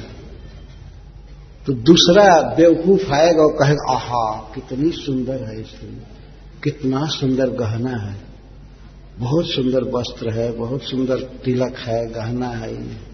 अरे बेवकूफ कहेंगे, जो प्राण चला गया है तो अप्राणस्यैव देहस्य मंडनम लोकरंजनम। ये दुनिया में मूर्खों के समाज में चमत्कार पैदा होगा कि हाँ भाई ठीक है, स्त्री बोलती नहीं है, चलती नहीं है, मर गई है, लेकिन बड़ा सुंदर श्रृंगार है, बड़ा अच्छा लग रहा है। अच्छा क्या लग रहा है? उसको कोई छू नहीं सकता है। मृतक देह को आदमी छूना भी नहीं चाहता, छूने के बाद सचैल स्नान करता है, वस्त्र सहित स्नान करता है। इस प्रकार जिस व्यक्ति में भगवान कृष्ण से प्रेम नहीं, भक्ति नहीं है, वह मरा हुआ है वास्तव में। और उसके बाद कहिए कि इतना बड़ा पंडित है, इतना शास्त्र जानता है, तो ये प्राणहीन शरीर के श्रृंगार जैसा। प्राण है भगवान कृष्ण की भक्ति। तो वह व्यक्ति मान लीजिए बहुत पढ़ा लिखा नहीं है, धनी नहीं है, उच्च वंश में जन्म नहीं लिया है, बहुत बड़ा बड़ा काम नहीं किया, लेकिन कम से कम जीवित तो है ना, मुर्दा नहीं है ना, जी रहा है, तो प्राण है उसमें, बहुत अच्छा से जी रहा है। पर भगवान की भक्ति से हीन व्यक्ति तो मरा हुआ है। जिन्हरि भगत हृदय नहीं आनी, जीवत सौ समान ते प्राणी, जीवत छव निगत सतुपाप कर्मा। वह व्यक्ति जीवित ही मरा हुआ है जो भगवान का भक्त नहीं है। सांस लेने से क्या हुआ? सौनक जी कहते हैं कि क्या लोहार की भांति सांस नहीं लेती है? सांस लेने से क्या हुआ? वो तो बहुत ज्यादा हवा को खींचती है। भाथी जानते हैं ना, चाम का एक कोष होता है, उसे लोहा को पीटने के लिए, गड़ाने के लिए क्या किया, उससे ताप उत्पन्न करते हैं। तो हम लोग तो थोड़ा थोड़ा हवा से सांस लेते हैं, वो तो बहुत सांस लेती है। तो सांस लेने से क्या है? सांस भर चल रहा है लेकिन भगवान का नाम जप नहीं करता है, प्रणाम नहीं करता है, तो लोहार की भांति के समान बेकार है उसका सांस लेना। तरवह किम न जीवंत, क्या वृक्ष नहीं जीवित होते हैं? वृक्ष तो 1000 वर्ष, 2000 वर्ष, 500 वर्ष जीवित रहते हैं। जैसे जीने से क्या लाभ यदि भगवान की भक्ति नहीं कर रहा है? तरवह किम न जीवंती, भस्त्रा किम न शोषंती, न खादंती न मेहनती किम ग्राम में पशुओं परे। तो कोई कहेगा भाई भाथी तो खाता पीता नहीं है, पेड़ खाता पीता नहीं है, लेकिन ये तो खाते पीते हैं। तो कहते गांव में और पशु नहीं खाते पीते हैं क्या? ये नर पशु खा रहा है तो कौन बड़ी बात है? सब खा रहे हैं ना, खाने पीने से क्या होना? भगवान की भक्ति करने के लिए शरीर मिला है, इंद्रियां मिली। कुंती महारानी यहां पर बहुत सुंदर बात कह रही हैं कि आपके बिना हम लोग कौन है, क्या है? जैसे प्राण के बिना इंद्रियों की कोई कीमत नहीं होती, तुच्छ है, वैसे हे श्याम सुंदर, हे कृष्ण, आपके बिना पांडव या जादव कुछ भी नहीं है। जब पांडव और जादव भी अति तुच्छ है तो अन्य मनुष्यों के लिए तो कहना ही क्या। तो अपनी स्थिति को समझना चाहिए कि हम कृष्ण के बिना वास्तव में बिल्कुल बेकार हैं। अपने जीवन के केंद्र में हमें कृष्ण को लाना चाहिए। कृष्ण को रख करके सेंटर में, और इसके बाद जो कुछ करेंगे उसका महत्व हो जाएगा। विद्या का महत्व होगा, सुंदर शरीर का महत्व होगा, धन का महत्व बढ़ेगा, लेकिन कृष्ण को सेंटर में रखना है। श्रील प्रभुपाद जी कहते हैं कि और जितने भी उपलब्धियां हैं संसार में मनुष्य को, वो सारे जीरो हैं। जीरो अंक लिखते हैं ना, 0 0 0, और श्री कृष्ण अंक हैं। अगर श्री कृष्ण को शुरू में बैठा देते हैं तो 1 0 बढ़ाएंगे तो 10 हो जाएगा, 2 0 बढ़ाएंगे 100 हो जाएगा। लेकिन जीरो के पहले अगर अंक न लिखें तो अब सैकड़ों जीरो लिखेंगे इक्वल टू 0, सब जीरो ही होगा, है ना। जो व्यक्ति भगवान का भक्त हो गया, कृष्ण को समर्पण किया, तो अब इसके बाद जितनी उपलब्धि उसकी होगी, पढ़ाई लिखाई, सबका महत्व बढ़ता जाएगा, सबका महत्व बढ़ता जाएगा। लेकिन अंक न लिखे तो कितना भी जीरो बढ़ा ले उससे कोई फायदा नहीं। अगर भगवान की भक्ति नहीं किया, कृष्ण को प्रणाम नहीं करता है, कृष्ण का जप नहीं करता है, कृष्ण को 2-4 फूल अर्पित नहीं करता, कृष्ण से कुछ बातें नहीं करता, कृष्ण पर विश्वास नहीं, तो उसका तो सब कुछ जीरो है वास्तव में। कुंती महारानी जीवन के इस सत्य को समझ चुकी थी, लेकिन हम लोगों की क्या स्थिति है, हम लोग तो बिल्कुल तुच्छ हैं आपके बिना, अतः आप हमें छोड़ करके मत जाइए। ये भगवान के बिना है। तो श्रील प्रभुपाद जी एक जगह कहते हैं इसी प्रसंग में, इस संसार में कई प्रकार के लोग हैं। साधक जो माने जाते हैं उनमें भी ज्यादा कर्मी हैं और कुछ ज्ञानी हैं, और उसे भी बहुत कम योगी हैं, भक्त जिनको कहा। तस्मात् जोगी भवार्जुन, योगी का अर्थ होता है भक्त। आजकल जो जोगा शब्द प्रचलित कर दिया गया है, ये तो केवल हठ योग है, और शरीर का कसरत और कुछ सांस प्रश्वास ठीक है, ये योग नहीं है वास्तव में। आजकल मनुष्य समाज में इस बात का प्रचार हो गया, ये योगा है, व्यायाम करना है, हाथ को, पांव को, सिर को इधर उधर करना है, सांस को रेगुलेट करना है, इसको लोग समझते हैं योग। योग कर्म से कौशल, वास्तव में योग है भगवान की भक्ति। जीवात्मा का जो संयोग है भगवान के साथ, कृष्ण के साथ, इसी को योग कहा गया है। योग का अर्थ है संयोग। जैसे वियोग शब्द है वियुक्त होना, ऐसे ही योग का मतलब है भगवान से युक्त होना। कैसे युक्त होंगे? चूंकि जीवात्मा प्रकट नहीं है, वो इंद्रियों में पड़ा हुआ है, देह में, अतः इंद्रियों के द्वारा ही भगवान से उसका संयोग हो सकता है। अगर कोई व्यक्ति भगवान की सेवा कर रहा है हाथ से, तो यह योग है, ये योग है, भक्ति योग कहते हैं। भगवान ने गीता में कहा है तस्मात् योगी भव अर्जुन, सबसे श्रेष्ठ है योगी, इसलिए तुम योगी बनो। तो योगी बनो का इसका मतलब ये नहीं है कि कसरत करो, केवल शारीरिक कॉन्शियसनेस, बॉडी कॉन्शियसनेस में रहो। इस शरीर से परे आत्मा को समझना चाहिए और आत्मा का संबंध भगवान से, और उस संबंध को पुष्ट करने के लिए जीव जो करता है शरीर से, इंद्रियों से, ऋषि के सेवनम भक्ति उच्यते, तब उसको योग कहते हैं। बहुत बड़ा दुर्भाग्य है मनुष्य समाज का कि इन शब्दों का अर्थ भी नहीं जानते। ठीक है, हठ योग करना चाहिए, शरीर को ठीक रखने के लिए करें, लेकिन योग नहीं कहना चाहिए इन शब्दों को, इन क्रियाओं को। ये योग नहीं है। रामचरितमानस में कहा गया योग कुयोग ज्ञान अज्ञान जहने राम प्रेम प्रधान। यदि भगवान राम से प्रेम नहीं है तो योग कहो तो कुयोग है, ज्ञान अज्ञान है। वास्तव में भगवान से प्रेम करना ही वास्तविक योग है और ज्ञान है। तो योगी किसको कहता है? मान लीजिए इस समाज में हम लोग बैठे हैं, किसी का 100 का नोट गिर गया इस सभा में, तो कर्मी किसको कहते हैं?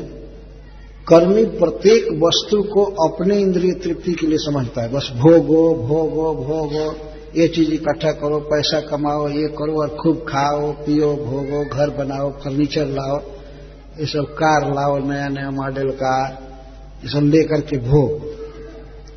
तो वो पैसा देखेगा तो सबसे पहले सोचेगा अच्छा हुआ, हमारे भोग में काम आएगा। उसको कर्मी कहते हैं, उसको भोगी कहते हैं। और दूसरा व्यक्ति देखेगा नोट को तो सोचेगा हमें इससे क्या मतलब है, किसी का हो, वो उसको भोगेगा नहीं और लेगा भी नहीं। वो सोचेगा कि नहीं किसी का है, हमको इससे क्या मतलब है, हमको नहीं भोगना है। तो कुछ ऐसे लोग हैं जो भोगों से डर गए हैं, उब गए हैं, तो वो लोग संसार को भोगते नहीं हैं। जिनको त्यागी या बैरागी कहा जाता है, वो भोगते नहीं हैं, बस कहीं एकांत में चुपचाप बैठे रहते हैं। कभी कभी गांजा पी लेते हैं, बीड़ी पी लेते हैं, उससे उबल नहीं है। लेकिन और दुनिया में जो सामान है, पैसा है, ये है वो है, उसको भगवान की सेवा में नहीं लगाते, स्वयं भी नहीं। और इसी को दुनिया समझती है कि वो पहुंचा हुआ महात्मा है।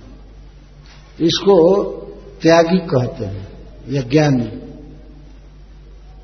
और तीसरा व्यक्ति देखेगा किसी का नोट गिरा हुआ है तो उस पैसे को ला करके वो माइक पर अनाउंस करेगा कि किसका है, आप अपना पैसा ले जाइए, और जिसका है उसको दे करके वो शांति का अनुभव करते हैं। इसको योगी या भक्त कहते हैं। संसार में बहुत चीज फैला हुआ है, धन है, घर है, स्वजन है, पढ़ाई लिखाई, सब कई चीजें हैं। तो इन सबको देखता है कि सब कृष्ण का है, भगवान का है, तो वह भगवान की सेवा में इन वस्तुओं को अर्पित करता है। इसको भक्त या योगी कहते हैं। इससे विरक्त नहीं होता है, ये नहीं सोचता इससे क्या मतलब है। वो जानता है कि प्रत्येक वस्तु भगवान की है। ईशावास्यमिदं सर्वम, सब कुछ कृष्ण का है। हमारा देह, हमारा मन और हमारी इंद्रियां, ये सब कृष्ण की है।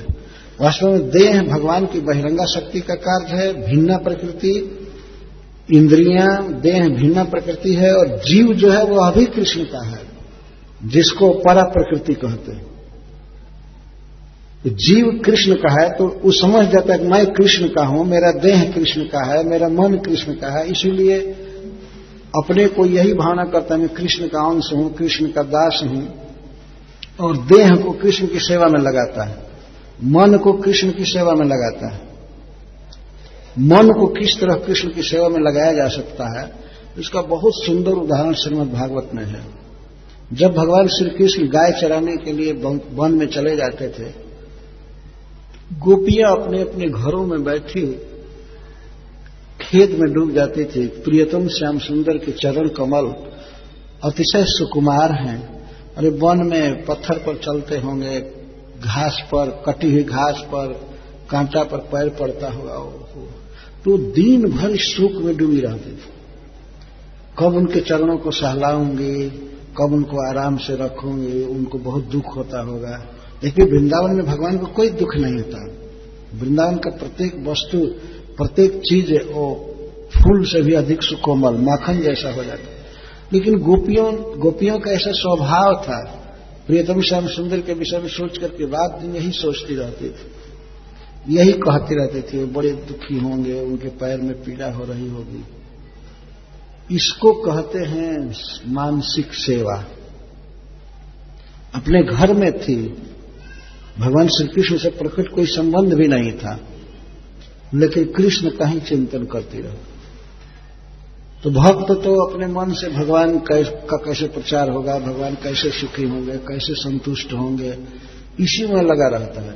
और भगवान लगे रहते हैं कि हमारा भक्त कैसे सुखी रहेगा। इन दोनों का परस्पर यह संबंध है। इस तरह से, और शरीर से भगवान की सेवा करना, भगवान का श्रृंगार करना, श्री विग्रह की स्थापना करके भगवान की सेवा करना, अपने घर में भी मंदिर में भी भगवान की सेवा करना, उनको धोना, नहलाना, पोछना, का श्रृंगार करना, उनको तिलक करना, उनके लिए भोग बनाना, भोग बना करके कोई भी फल देखेगा भक्त, अगर सबसे अच्छा फल देखेगा तो उसकी यही इच्छा होगी कि ये फल मैं प्रभु को अर्पित करूंगा। ये है सेवा। अगर उसके पास पैसा नहीं भी है, परंतु इस प्रकार का संकल्प होता है कि वो मेरे पास पैसा रहता तो मैं भगवान को ये फल अर्पित करूं, तो ये है योग, ये है भक्ति। फल भगवान का है, फूल भगवान का है, मैं भगवान का हूं, मेरा देह भगवान का है। इस तरह कृष्ण को अर्पित करने का जिसका विचार है उसको योगी या भक्त कहते हैं। इस तरह से भगवान को संतुष्ट करता है। तो भगवान ऐसे भक्त के व्यवहार से संतुष्ट हो जाते हैं। कुंती महारानी यही कह रही हैं कि वास्तव में संसार में जो भी रौनकता है, तेज है, बल है, धन है, जो कुछ भी सब कृष्ण का है। कृष्ण है साथ में, इसीलिए और उसको ला रहे तुरंत कि हमारे पुत्र और हमारे भाई भतीजे आदि जो हमारे नैहर के हैं, ये इसीलिए तेजस्वी हैं, इसीलिए बलवान हैं, इसीलिए सुखी हैं कि आप उनके साथ हैं। जब आप छोड़ देंगे तो हम लोग बिल्कुल सुखी नहीं रहेंगे। आपका वियोग हमारे लिए मरण है, क्योंकि आत्मा का शरीर से निकलना यही तो मरण है ना। तो श्री कृष्ण वास्तव में आत्मा है, तो परम आत्मा है सभी जीवों की। इस बात को कई बार गीता में कहते मेरे, क्षत्रज्ञम चापिमाम विधि सर्व क्षेत्रेषु भारत। हे भारत, मैं सभी क्षेत्रों में, सभी देहों में मैं क्षेत्रज्ञ हूं, विद्यमान। इस प्रकार ये कृष्ण का पोजीशन है। इतना कह करके कुंती महारानी कहती हैं कृष्ण कि केवल हमारे भाई भतीजे नैहर के लोग या हमारे पुत्र आदि की ही बात नहीं है, इनकी तो हालत मरण जैसी हो ही जाएगी, हम लोग तो मर ही जाएंगे। नेयम शोभिषते तत्र जथे दानिम गदाधर त्वत्पदय अंकिता भाति स्वलक्षण विलक्षित। आपके चले जाने के बाद हमारा राज्य और हमारी राजधानी हस्तिनापुर बिल्कुल वीरान हो जाएंगे, किसी काम के नहीं रह जाएंगे। जब आप यहां हैं, हमारे राज्य में भ्रमण कर रहे हैं और हस्तिनापुर नगर में, राजधानी में भ्रमण कर रहे हैं, तो आपके दिव्य चरण कमल के चिन्ह सब जगह उभरते हैं। भगवान श्री कृष्ण महाराज युधिष्ठिर के राज्य में जहां तक घूमते थे तो वे नग्न पैर घूमते थे। भगवान की इच्छा रहती थी पृथ्वी को सुखी करने की। तो कुंती महारानी कहती है आपके चरणों में, चरण कमलों में कुछ स्पेशल विशिष्ट चिन्ह है, इसमें नाम भी ले रही है। नेयम सभी सते तत्र जथे दानिम गदाधर त्वत्पदई अंकिता भाति स्वलक्षण विलक्षित है। आपके चरण के तलवे में एक विशिष्ट लक्षण है, विशिष्ट चिन्ह है, जैसे जौ, अंकुश, ध्वज, वज, कमल आदि के चिन्ह है। इस प्रकार के चिन्हों से युक्त चरणों से जब आप चलते हैं हस्तिनापुर नगर में या राज्य में, तो आपके चरणों की छाप पड़ती है पृथ्वी पर। उस समय यह पृथ्वी निहाल हो जाती है, सुखी हो जाती है। लेकिन आप जब चले जाएंगे तो ये शोभा नहीं देगी, यह पृथ्वी रोएगी, इसकी हालत बिगड़ जाएगी बिल्कुल। इसलिए है प्रभु, हमारे पुत्रों के लिए और हमारे राज्य और हमारी राजधानी के लिए आप हस्तिनापुर में रह जाइए, यहां से मत जाइए। न यम सभी सत्य, यम शब्द से कुंती महारानी भगवान को दिखा करके कह रही है कि हमारी यह भूमि, श्रीपद श्रीधर स्वामी जी कहते अस्मत् पाल्या भूमि, इसका मतलब हमारा राज्य, हमारे राज्य के अंतर्गत जो भूमि है वह इसीलिए शोभा दे रही है इस समय, इसीलिए सुंदर लग रही है कि आपके चरण पद लगते हैं, सब चरण चिन्ह उभरे हुए हैं। और कुछ तो दिखा करके कह रहे हैं कि देखिए आपके चरण चिन्ह उभरे हुए हैं। भगवान रथ पर से देख रहे हैं अपने चरण चिन्ह को, रथ पर बैठे बैठे चरण चिन्ह से। तो कह रहे कुंती महारानी आपके चरणों से अंकित होकर के जथा इयम भाति तथा त्वयि गते सति न सहिष्यते, आपके चले जाने के बाद ये शोभा नहीं देगी। कुंती महारानी अपने राज्य के लिए, अपनी प्रजा के लिए, नगर का मतलब अपने नगर में रहने वाली प्रजा और इस भूमि के लिए चिंतित है, चाहती हैं कि इस भूमि का संबंध कृष्ण से बना रहे, हमारे नगर के लोगों का संबंध कृष्ण से बना रहे, तभी सुख है, तभी शांति है, तभी शोभा है। श्रील प्रभुपाद एक श्लोक उद्धृत किए हैं चाणक्य पंडित के नीति श्लोक से। चाणक्य पंडित कहते हैं पृथ्वी भूषणम राजा नारीणाम भूषणम पति सर्वरी भूषणम चंद्र राजा सर्वस्व भूषणम। पृथ्वी का विद्या सर्वस्व भूषणम, लास्ट में पृथ्वी का श्रृंगार कौन है? कब पृथ्वी सुंदर लगती है और सुखी होती है? जब सुंदर राजा होता है इस पृथ्वी पर तो पृथ्वी की शोभा बढ़ जाती है। जो प्रजा को अपने पुत्र के समान या पौत्र के समान समझता है राजा, और भगवान का भक्त होता है, तो प्रजा का पालन करता है, तो उस ऐसे सुंदर राजा से पृथ्वी की शोभा बढ़ जाती है। पृथ्वी रहती है वैसे ही, लेकिन अगर अच्छा शासक हो, प्रजा के प्रति भाव रखने वाला, स्नेह करने वाला, भगवान की आज्ञा के अनुसार शासन करने वाला, तो पृथ्वी सुंदर लगने लगती है। यदि खराब राजा होता है, यदि खराब मंत्री होते हैं, तो पृथ्वी नरक जैसी लगती है। आज देख ही रहे, सब जगह पृथ्वी नरक जैसी बना दिया लोगों ने, सब जगह। किसी भूमि पर जहां गाय को माता कह करके पूजा की जाती थी, उस भूमि पर स्लाउटर हाउस, कसाई खाने खुल रहे। पशुओं की और पेड़ों की कितनी दुर्दशा है। पशुओं को और वृक्षों को तो सरकार प्रजा समझ ही नहीं रही है, जबकि पशु केवल मनुष्य जाति के उपजीविका के रूप में हैं, अपने लिए कुछ भी खर्च नहीं करते, घास पात खा करके दूध देते हैं, या बैल खेत में काम करता है, लेकिन बैलों को कसाई खाना में भेज दिया गया, सब काट दिए। और कितना सुंदर शब्दों में लोग लिखते हैं, अब हमारी सरकार ये उपलब्धियां कर रही है, ये कर रही है, वो कर रही है। कितना बहस बांधते हैं ये राक्षस लोग, और अपने देश में पशुओं को कटवा रहे हैं। जिनसे दूध निकलता है, घी बनता है, दही बनता है, जो जीव मनुष्य के लिए सबसे उपकारी हैं, उनको कत्ल कर रहे हैं, कसाई खाना में भेजते जा रहे हैं। उनके लिए भोजन की व्यवस्था नहीं, कुछ नहीं। और पेड़, वृक्ष, जितने फल आ रहे हैं, ये फल कहां से आते हैं?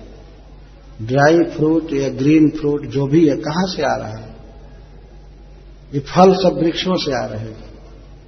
लेकिन वृक्षों को काट देना, उनकी रक्षा नहीं करना, मनुष्य कुछ समझता ही नहीं है। अरे खास करके इस सरकार के विषय में बात कही जा रही है। वृक्ष भी प्रजा है, किसी चीफ मिनिस्टर के या प्रधानमंत्री के, राष्ट्रपति के, गवर्नर के, ये प्रजा है वास्तव में। जैसे मनुष्य प्रजा है, वैसे वृक्ष प्रजा है, और मनुष्यों के हित के लिए इनको पैदा किया गया है। फल देते हैं। कोई भी वृक्ष अपना फल कभी खाया है? नहीं खाया। परोपकार के लिए फल रहा है। नदियां परोपकार के लिए जल बहा रही है, पर मनुष्य इनकी कोई कीमत नहीं समझता। पेड़ों को काट देना बिना मतलब के, पशुओं का वध करना, मनुष्य कितना उपयुक्त है ये तो देख ही रहे हैं। क्या किसी भी मनुष्य के शरीर से कभी एक भी फल निकला है? बताइए, कभी फल आया? कुछ भी। बल्कि फल को खा करके और गंदा करके निकाल दिया। यही कर सकते हैं, फल बना नहीं सकते। ये तो फल, पेड़ तो काजू बना रहे हैं, किशमिश बना रहे हैं, अंगूर बना रहे हैं, आम, पपीता, केला, जितने भी फल हैं सब वृक्ष दे रहे हैं। चाणक्य पंडित कहते हैं कि इस पृथ्वी का श्रृंगार सुंदर राजा होता है जो ठीक से शासन करे। पृथ्वी भूषणम राजा, नारीणाम भूषणम पति, और नारियों का भूषण श्रृंगार पति होता है। ऐसे कन्या, कोई भी कन्या अवस्था में विवाह के पहले तो सुंदर लगती ही है, इसमें कोई संदेह नहीं है। लेकिन निर्विवाद कहा जा सकता है कि विवाह के बाद ही उसकी शोभा बढ़ती है। विवाह के बाद जो अपने पति के साथ होती है तो उसकी शोभा बढ़ जाती है, और उसमें भी यदि वो पतिव्रता हो तब तो उसकी शोभा का कहना ही क्या है। तो नारीणाम भूषणम पति, नारियों का भूषण पति है, उसके जीवन का श्रृंगार है। इसीलिए पति से युक्त नारी को सौभाग्यवती कहा जाता है। उसका सौभाग्य है कि उसे पति मिला है, अच्छा पति। और सर्वरी भूषणम चंद्र, रात का गहना कौन है? रात का श्रृंगार है चंद्रमा। सर्वरी बने रात्रि, रात्रि का श्रृंगार चंद्रमा है। जब चंद्रमा उगता है पूर्णिमा के रात्रि में, और तारे भी उगते हैं, तो रात बहुत सुंदर लगती है, ये देखा गया है। और अंधेरी रात भयावह लगती है। तो रात का श्रृंगार चंद्रमा है। विद्या सर्वस्व भूषणम,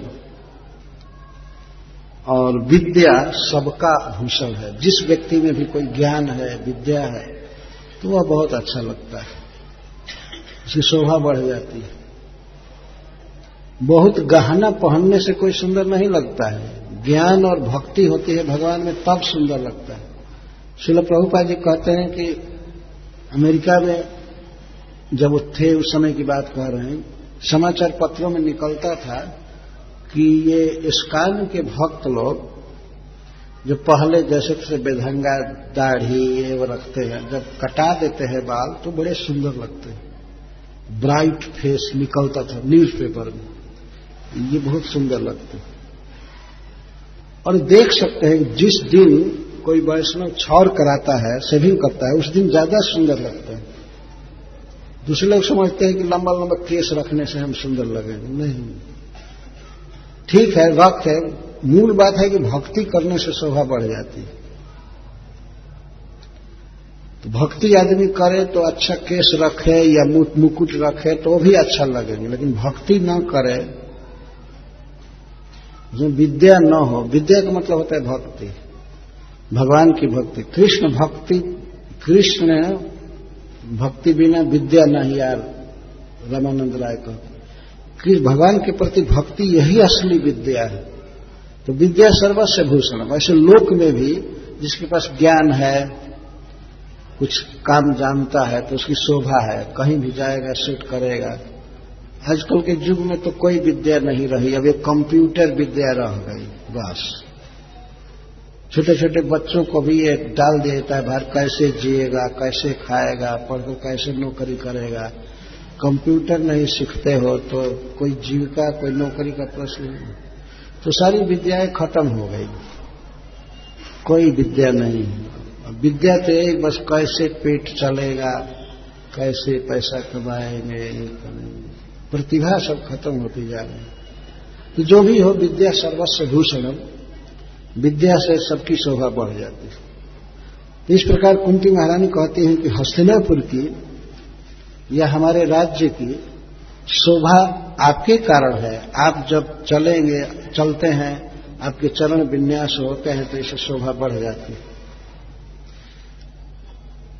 नेम सोही सते तत्र, तत्र का अर्थ है त्वयि गते सती, जब आप चले जाएंगे यहां से तब इस भूमि की शोभा नहीं रह जाएगी। न सोहिष्यते, शोभित नहीं होगी। वास्तव में पृथ्वी भगवान के विरह में रोती है। भगवान आते हैं, अवतार लेते हैं तो पृथ्वी को सुखी करने के लिए आते हैं। ऐसा श्रीमद् भागवत में वर्णन है। पृथ्वी असुरों के भार से बोझिल हो गई। कई बार उदाहरण दिया गया कि पृथ्वी भगवान की पत्नी है, भगवान पति है विष्णु, कई श्लोक में लिखा गया। तो जैसे पति यदि बहुत दिन बाहर रहे, प्रदेश में रहे, और पत्नी घर पर रह रही है, और मान लीजिए पत्नी के 2-4 बच्चे हैं, और पति न आवे, पति उसको सहारा न दें, उसको पैसा न दें, सुविधा न दें, तो बेचारी दुखी रहती है। इन बच्चों का पालन करने में उसे भी अपना खर्च चाहिए। उसे कभी कभी बुखार होता है, कभी कुछ होता है, कभी बच्चे बीमार पड़ते हैं।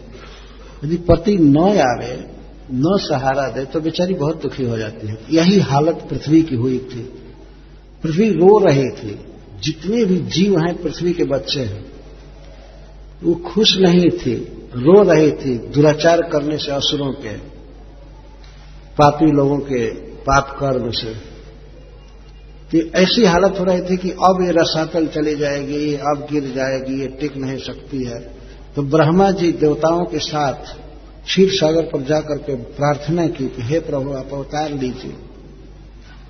पृथ्वी बहुत दुखी थी।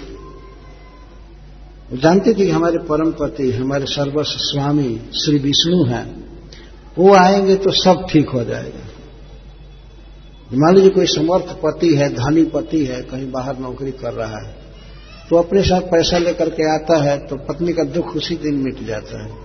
जो भी आवश्यकता है वो करेगा, या पति उसकी दवाई कराएगा, कुछ भी करेगा। तो भगवान जब वैकुंठ से आते हैं, सबसे पहले वे पृथ्वी पर पगन्यास करते हैं। भगवान के दिव्य चरण कमल का स्पर्श पाकर के पृथ्वी का सारा दुख मिट जाता है। यह ऐसा है, शास्त्र कहता है, लोक में बात है कि कोई किसी पति के विरह में पत्नी दग्ध है, केवल पति प्रदेश से आवे और प्रेम से बोले और अपना हाथ अगर पत्नी के सिर पर रखे, ललाट पर रखे, तो उसी से वो तृप्त हो जाती है। इसके बाद तो पति उसकी आवश्यकता की पूर्ति करता है, देता है, बच्चों को देता है। तो ठीक जैसे लोक में पत्नी की दशा होती है, वैसे माता पृथ्वी दुखी थी।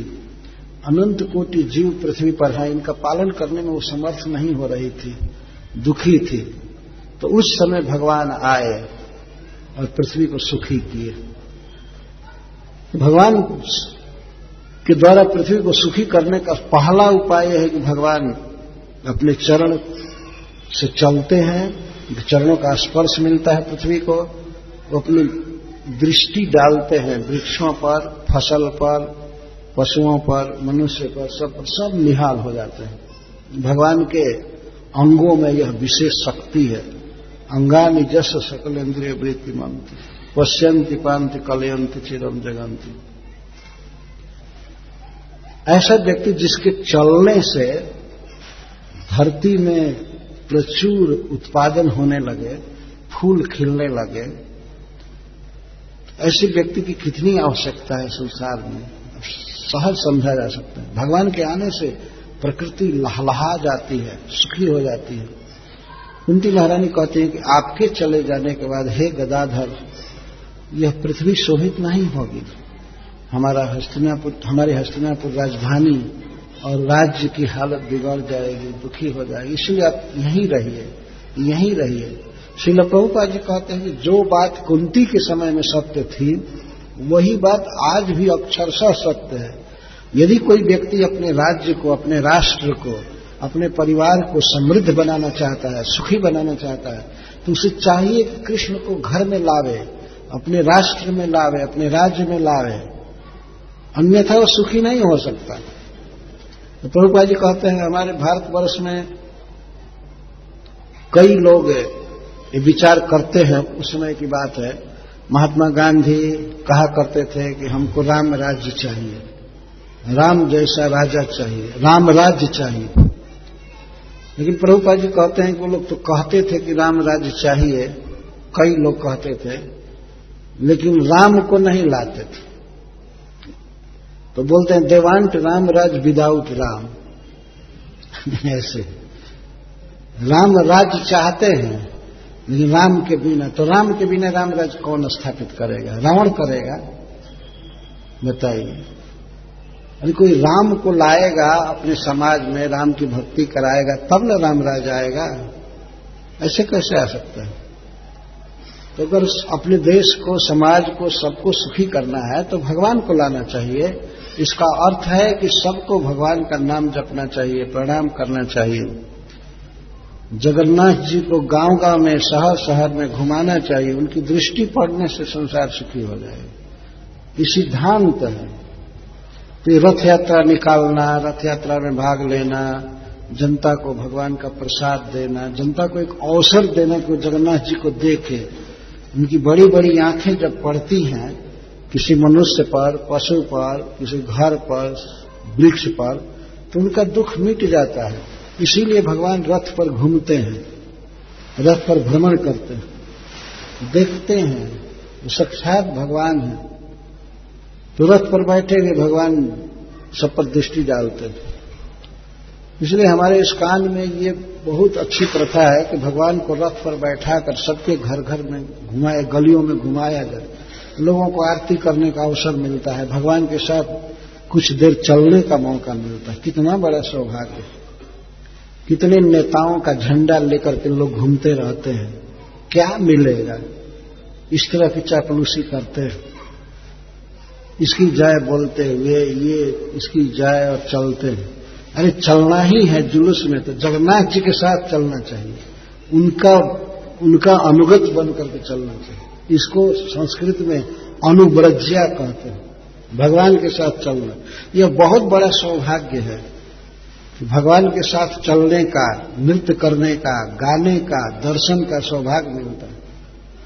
हम लोग इसका अनुभव करके बात कर रहे हैं, भगवान के साथ चलने में कितना सुख मिलता है, क्या बता सकते हैं। बहुत सुख मिलता है।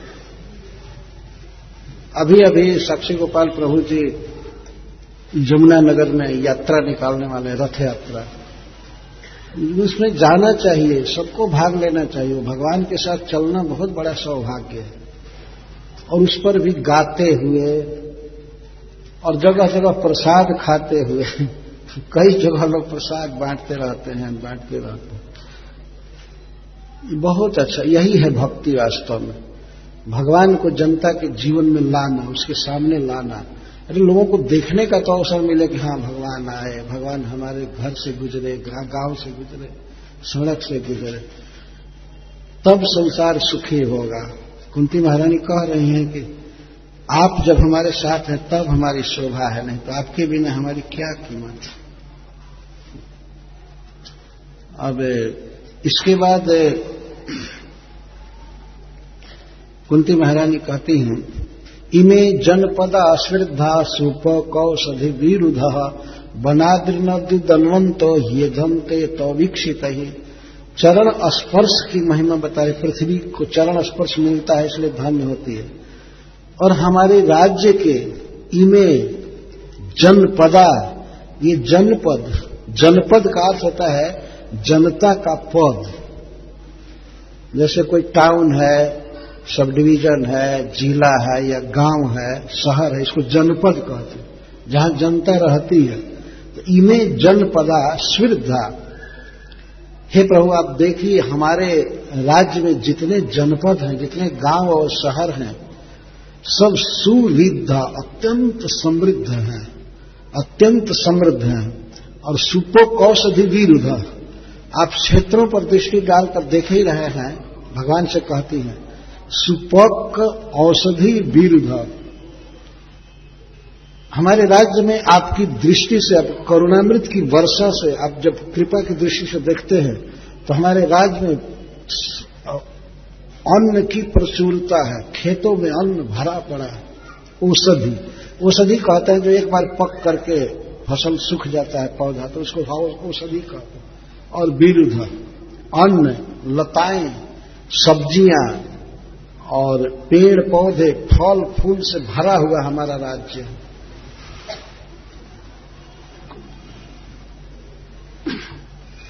हमारे राज्य में फल फूल, दूध, दही, सुंदर जल, सरोवर, नदियां, वनाद्रि नद्य दलवंतः ही ए धनते, ये सब बढ़ रहे हैं, इनकी वृद्धि हो रही है।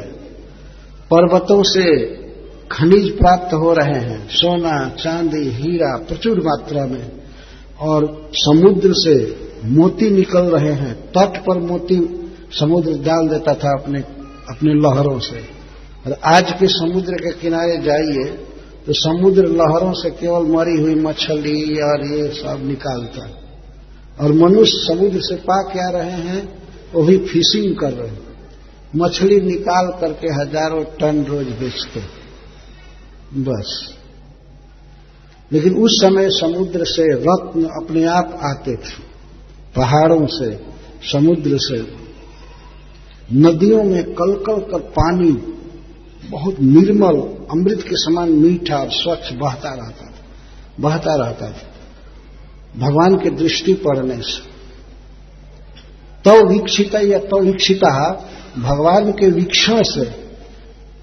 जब हस्तिनापुर के राज्य में भगवान भ्रमण करते थे तो कुंती महारानी कहती हैं, आपके दृष्टि पड़ने से फसलें भरी हुई हैं, अन्न भरा पड़ा है, पेड़ पौधे फल से भरे पड़े हैं, और समुद्रों का विकास हो रहा है, जलाशयों का विकास हो रहा है। उदनोता से शब्द है बड़े बड़े सरोवर, जैसे ब्रह्म सरोवर इत्यादि, निर्मल हैं, जल से परिपूर्ण हैं, और समुद्र मोती उगल रहे हैं।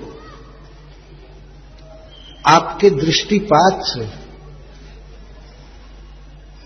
भगवान को अपने जीवन में रखा जाए तो धरती भी सुखी होती है, पेड़ पौधे बड़े बड़े होते हैं, फल बड़े बड़े होते हैं, और अन्न से संपूर्ण देश भर जाता है, दूध से, दही से।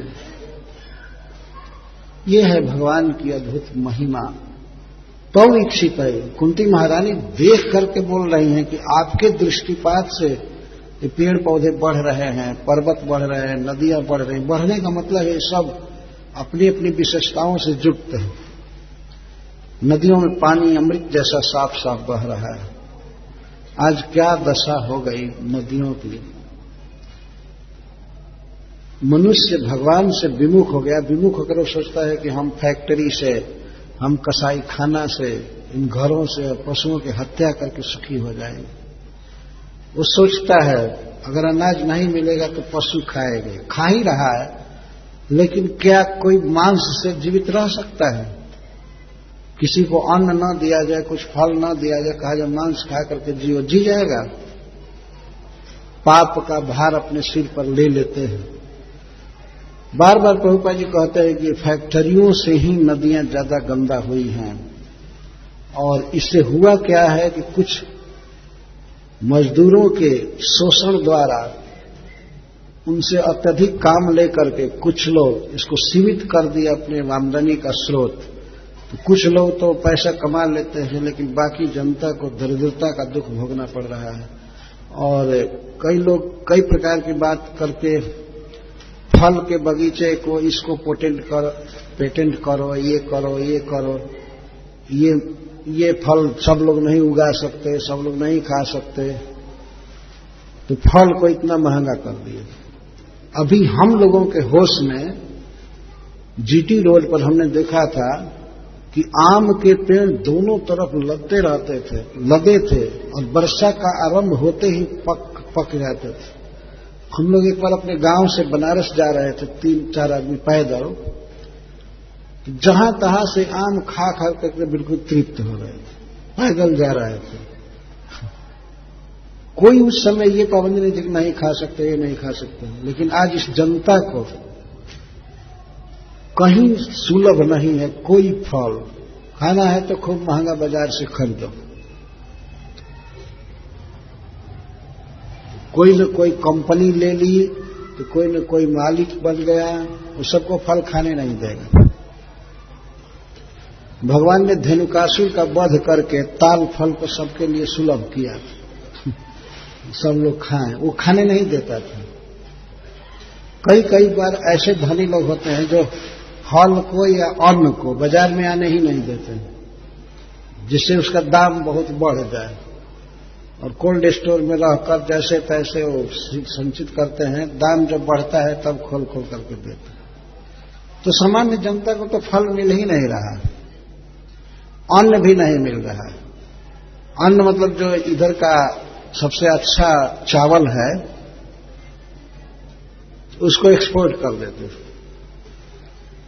एक्सपोर्ट के बदले उनको क्या मिलता है? कागज मिलता है, जिसको डॉलर कहते हैं, कागज मिलता है। और कोई लाभ नहीं है। कुछ काल के लिए उसका वैल्यू है कि ठीक है डॉलर का वैल्यू है, लेकिन इसके बाद तो पता चलेगा। उधर कागज भेज करके इधर से सैकड़ों टन चावल और क्या क्या जीवन की आवश्यकताएं भेजते रहते हैं, एक्सपोर्ट करते हैं और कहते हैं हाँ हम पैसा कमा रहे हैं, लेकिन यहाँ की जनता को कम पड़ रहा है। जब यहाँ की उपयोगी चीजों को जब तुम एक्सपोर्ट करोगे तो तुमको तो डॉलर मिलेगा और जनता को वस्तु नहीं मिलेगी तो बहुत महंगी मिलेगी। ये है मनुष्य की चेतना। देखिए, और सोचते हैं ये फैक्ट्री खोल दे, ये कर दे, वो कर दे, ये कर दे, वो कर दे, सुखी होते जाएंगे। लेकिन इन फैक्ट्रियों के द्वारा मनुष्य समाज ने इस पृथ्वी को नरक बना दिया। बहुत दुख में फंस रही है जनता और आगे बहुत दुखी होगी। लाख कहें कि हम सुखी करने जा रहे हैं, हम ये करने जा रहे हैं। भगवान जो सहज व्यवस्था किए हैं, प्रकृति का दान दिए हैं, ये पेड़ पौधा, फसल, प्रचुर अन्न, पानी नदियों में, इसी को बढ़ाना चाहिए, इसी को विस्तृत करना चाहिए। तो तब लोग इसको महत्व को समझेंगे जब कृष्ण के भक्त होंगे, अन्यथा वो नहीं समझेंगे। पहले के सभ्य आदमी वन में चले जाते थे, फल फूल पर रहते थे, करते थे, अन्न पर रहते थे। अब जहां देखिए वहां निर्लज्ज भाव से मांस का विवरण देना और शराब का विवरण देना। शराब में ठेका, देसी शराब, ठेका, अंग्रेजी शराब, राक्षस कहीं के, ये क्या लिख रहे हो? इस प्रकार की व्यवस्था है संसार में। लज्जा आनी चाहिए। शराब, भांग और मीट, यहां मीट मिलता है, यहां फ्रेश मीट मिलता है।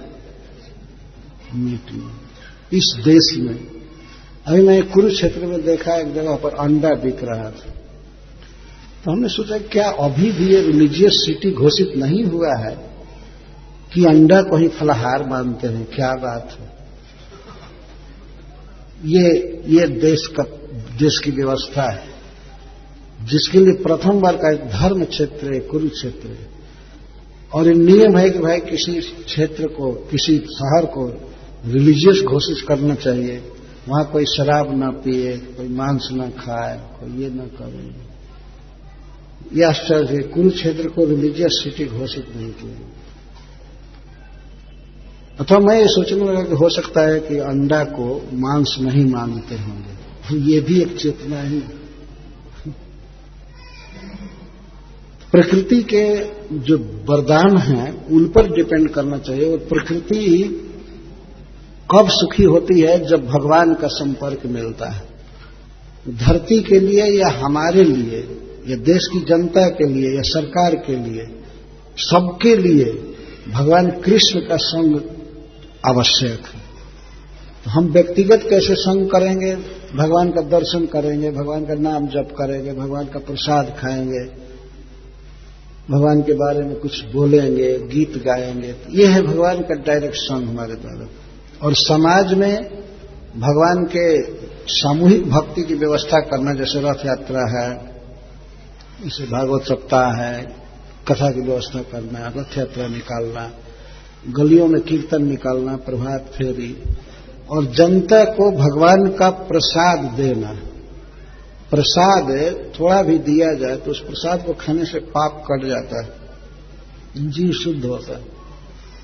तो इस तरह से ये जो आयोजन इस्कॉन के द्वारा होते हैं, वास्तव में बड़े महत्वपूर्ण हैं। भगवान को व्यक्ति के हृदय में, परिवार में या जिला में, राज्य में, देश में या पूरे संसार में भरने का प्रयास करना चाहिए वैष्णव। यही हम सबका धर्म है वास्तव में। एक व्यक्ति आज हमसे प्रश्न किए, एक भक्त, कि महाराज ये सारे पंथ कैसे खत्म होंगे विष्णु भक्ति के अलावा? हमने कहा खत्म नहीं होंगे, आप अपना कीजिए, ये खत्म नहीं होंगे, कम बेसी होते रहते हैं, ये खत्म नहीं होंगे। क्योंकि प्रकृति के 3 गुण हैं, तो किसी पर रजोगुण का प्रभाव ज्यादा रहेगा, किसी पर तमोगुण का रहेगा, किसी पर सत्वगुण का। लेकिन हमारा धर्म है प्रचार करना, प्रचार करना चाहिए। क्या रिजल्ट होता है ये सब श्री कृष्ण के हाथ में है। भगवान अर्जुन से कहते हैं कि तुम युद्ध करो, अगर मरोगे तो तुमको स्वर्ग मिलेगा, युद्ध में मरोगे, और यदि जीतोगे तो पृथ्वी का राज्य मिलेगा। दोनों हालत में युद्ध करना तुम्हारा काम है, फल की कामना छोड़ दो, क्या होगा। यदि भगवान ने साफ कह दिया कि जेता सी रणें शपथ में, तुम शत्रुओं को जीतोगे युद्ध में। विराट रूप दिखाकर भगवान ने साफ कहा तुम जीतोगे, चिंता मत करो। लेकिन अगर मरते भी हो, मान लो मरते भी हो, तो स्वर्ग जाओगे। ध्यान रखना चाहिए स्वर्ग कौन जाता है। ये आतंकवादी सारे हेल में नरक में जाएंगे। स्वर्ग में वो जाता है जो युद्ध भूमि में सैनिकों के द्वारा मारा जाता है। लेकिन निरीह जनता को, कोई कहीं काम करने गया है, कोई सोया है, कोई यात्रा कर रहा है, कोई रेल में जा रहा है, और वहां बम विस्फोट करके मार देना और कहना कि मारने वाला स्वर्ग में जाएगा, चाहे मरेगा तो स्वर्ग में जाएगा। नरक किसके लिए? तुम्हारे जैसे पापी के लिए ही नरक। ये कहते हैं हम जाएंगे, स्वर्ग में जाएंगे अगर मर जाएंगे तो। ऐसा थोड़े शास्त्र कहीं कहता है। इन लोगों के अपने मन की उपज है। मरना हो और स्वर्ग जाना हो तो जा करके सीमा पर, भारत की सीमा पर सैनिक बन करके लड़ो और राइफल से मर जाओ, तब स्वर्ग जाओ। स्वर्ग जाने का ये उपाय है। लेकिन आतंकवादी है और उसको कोई मार दिया, वो मरने वाला स्वर्ग थोड़े जाएगा, वो तो नरक में जाएगा। मरने पर तो नरक में जाएगा ही, उसको कोई मारे तब भी मर करके नरक में जाएगा। लेकिन देश के लिए, जनता की रक्षा के लिए अगर कोई युद्ध में मारा जाता है तो निर्विवाद वो स्वर्ग जाता है। हतो वा प्राप्स्यसि स्वर्गम जित्वा व भोक्षसे महि। इस तरह भगवान सिखा रहे हैं अर्जुन को। महारानी कुंती की शिक्षा से हमें ये ग्रहण करना चाहिए कि वास्तव में यदि सबको सुखी करना है तो कृष्ण को लाना चाहिए सेंटर में। खेतों की जब उर्वर शक्ति बढ़ जाती है कृष्ण के दृष्टिपात से, तो विकसित है। केवल देखने से फसलें लहलहा जाती हैं, जो अनेक फर्टिलाइजर डालने से नहीं हो सकती है। वो तो बताते हैं कि ये खाद डालने से भूमि की शक्ति कमजोर होती जा रही है। लेकिन भगवान श्री कृष्ण को अपने जीवन में लाना चाहिए, अपनी इंद्रियों को लगाना, देश में, गांव में, टाउन में, सब जगह, तो अपने आप देश सुखी होगा, अपने आप सब लोग सुखी होंगे। तो आप जब चले जाएंगे तो आपका अदर्शन होगा, मतलब आप हमको नहीं देखेंगे तो हमारा जीवन दुखी हो जाएगा। जब कोई भक्त मंदिर में जाकर बैठता है तो ऐसा नहीं है कि केवल वही कृष्ण को देखता है,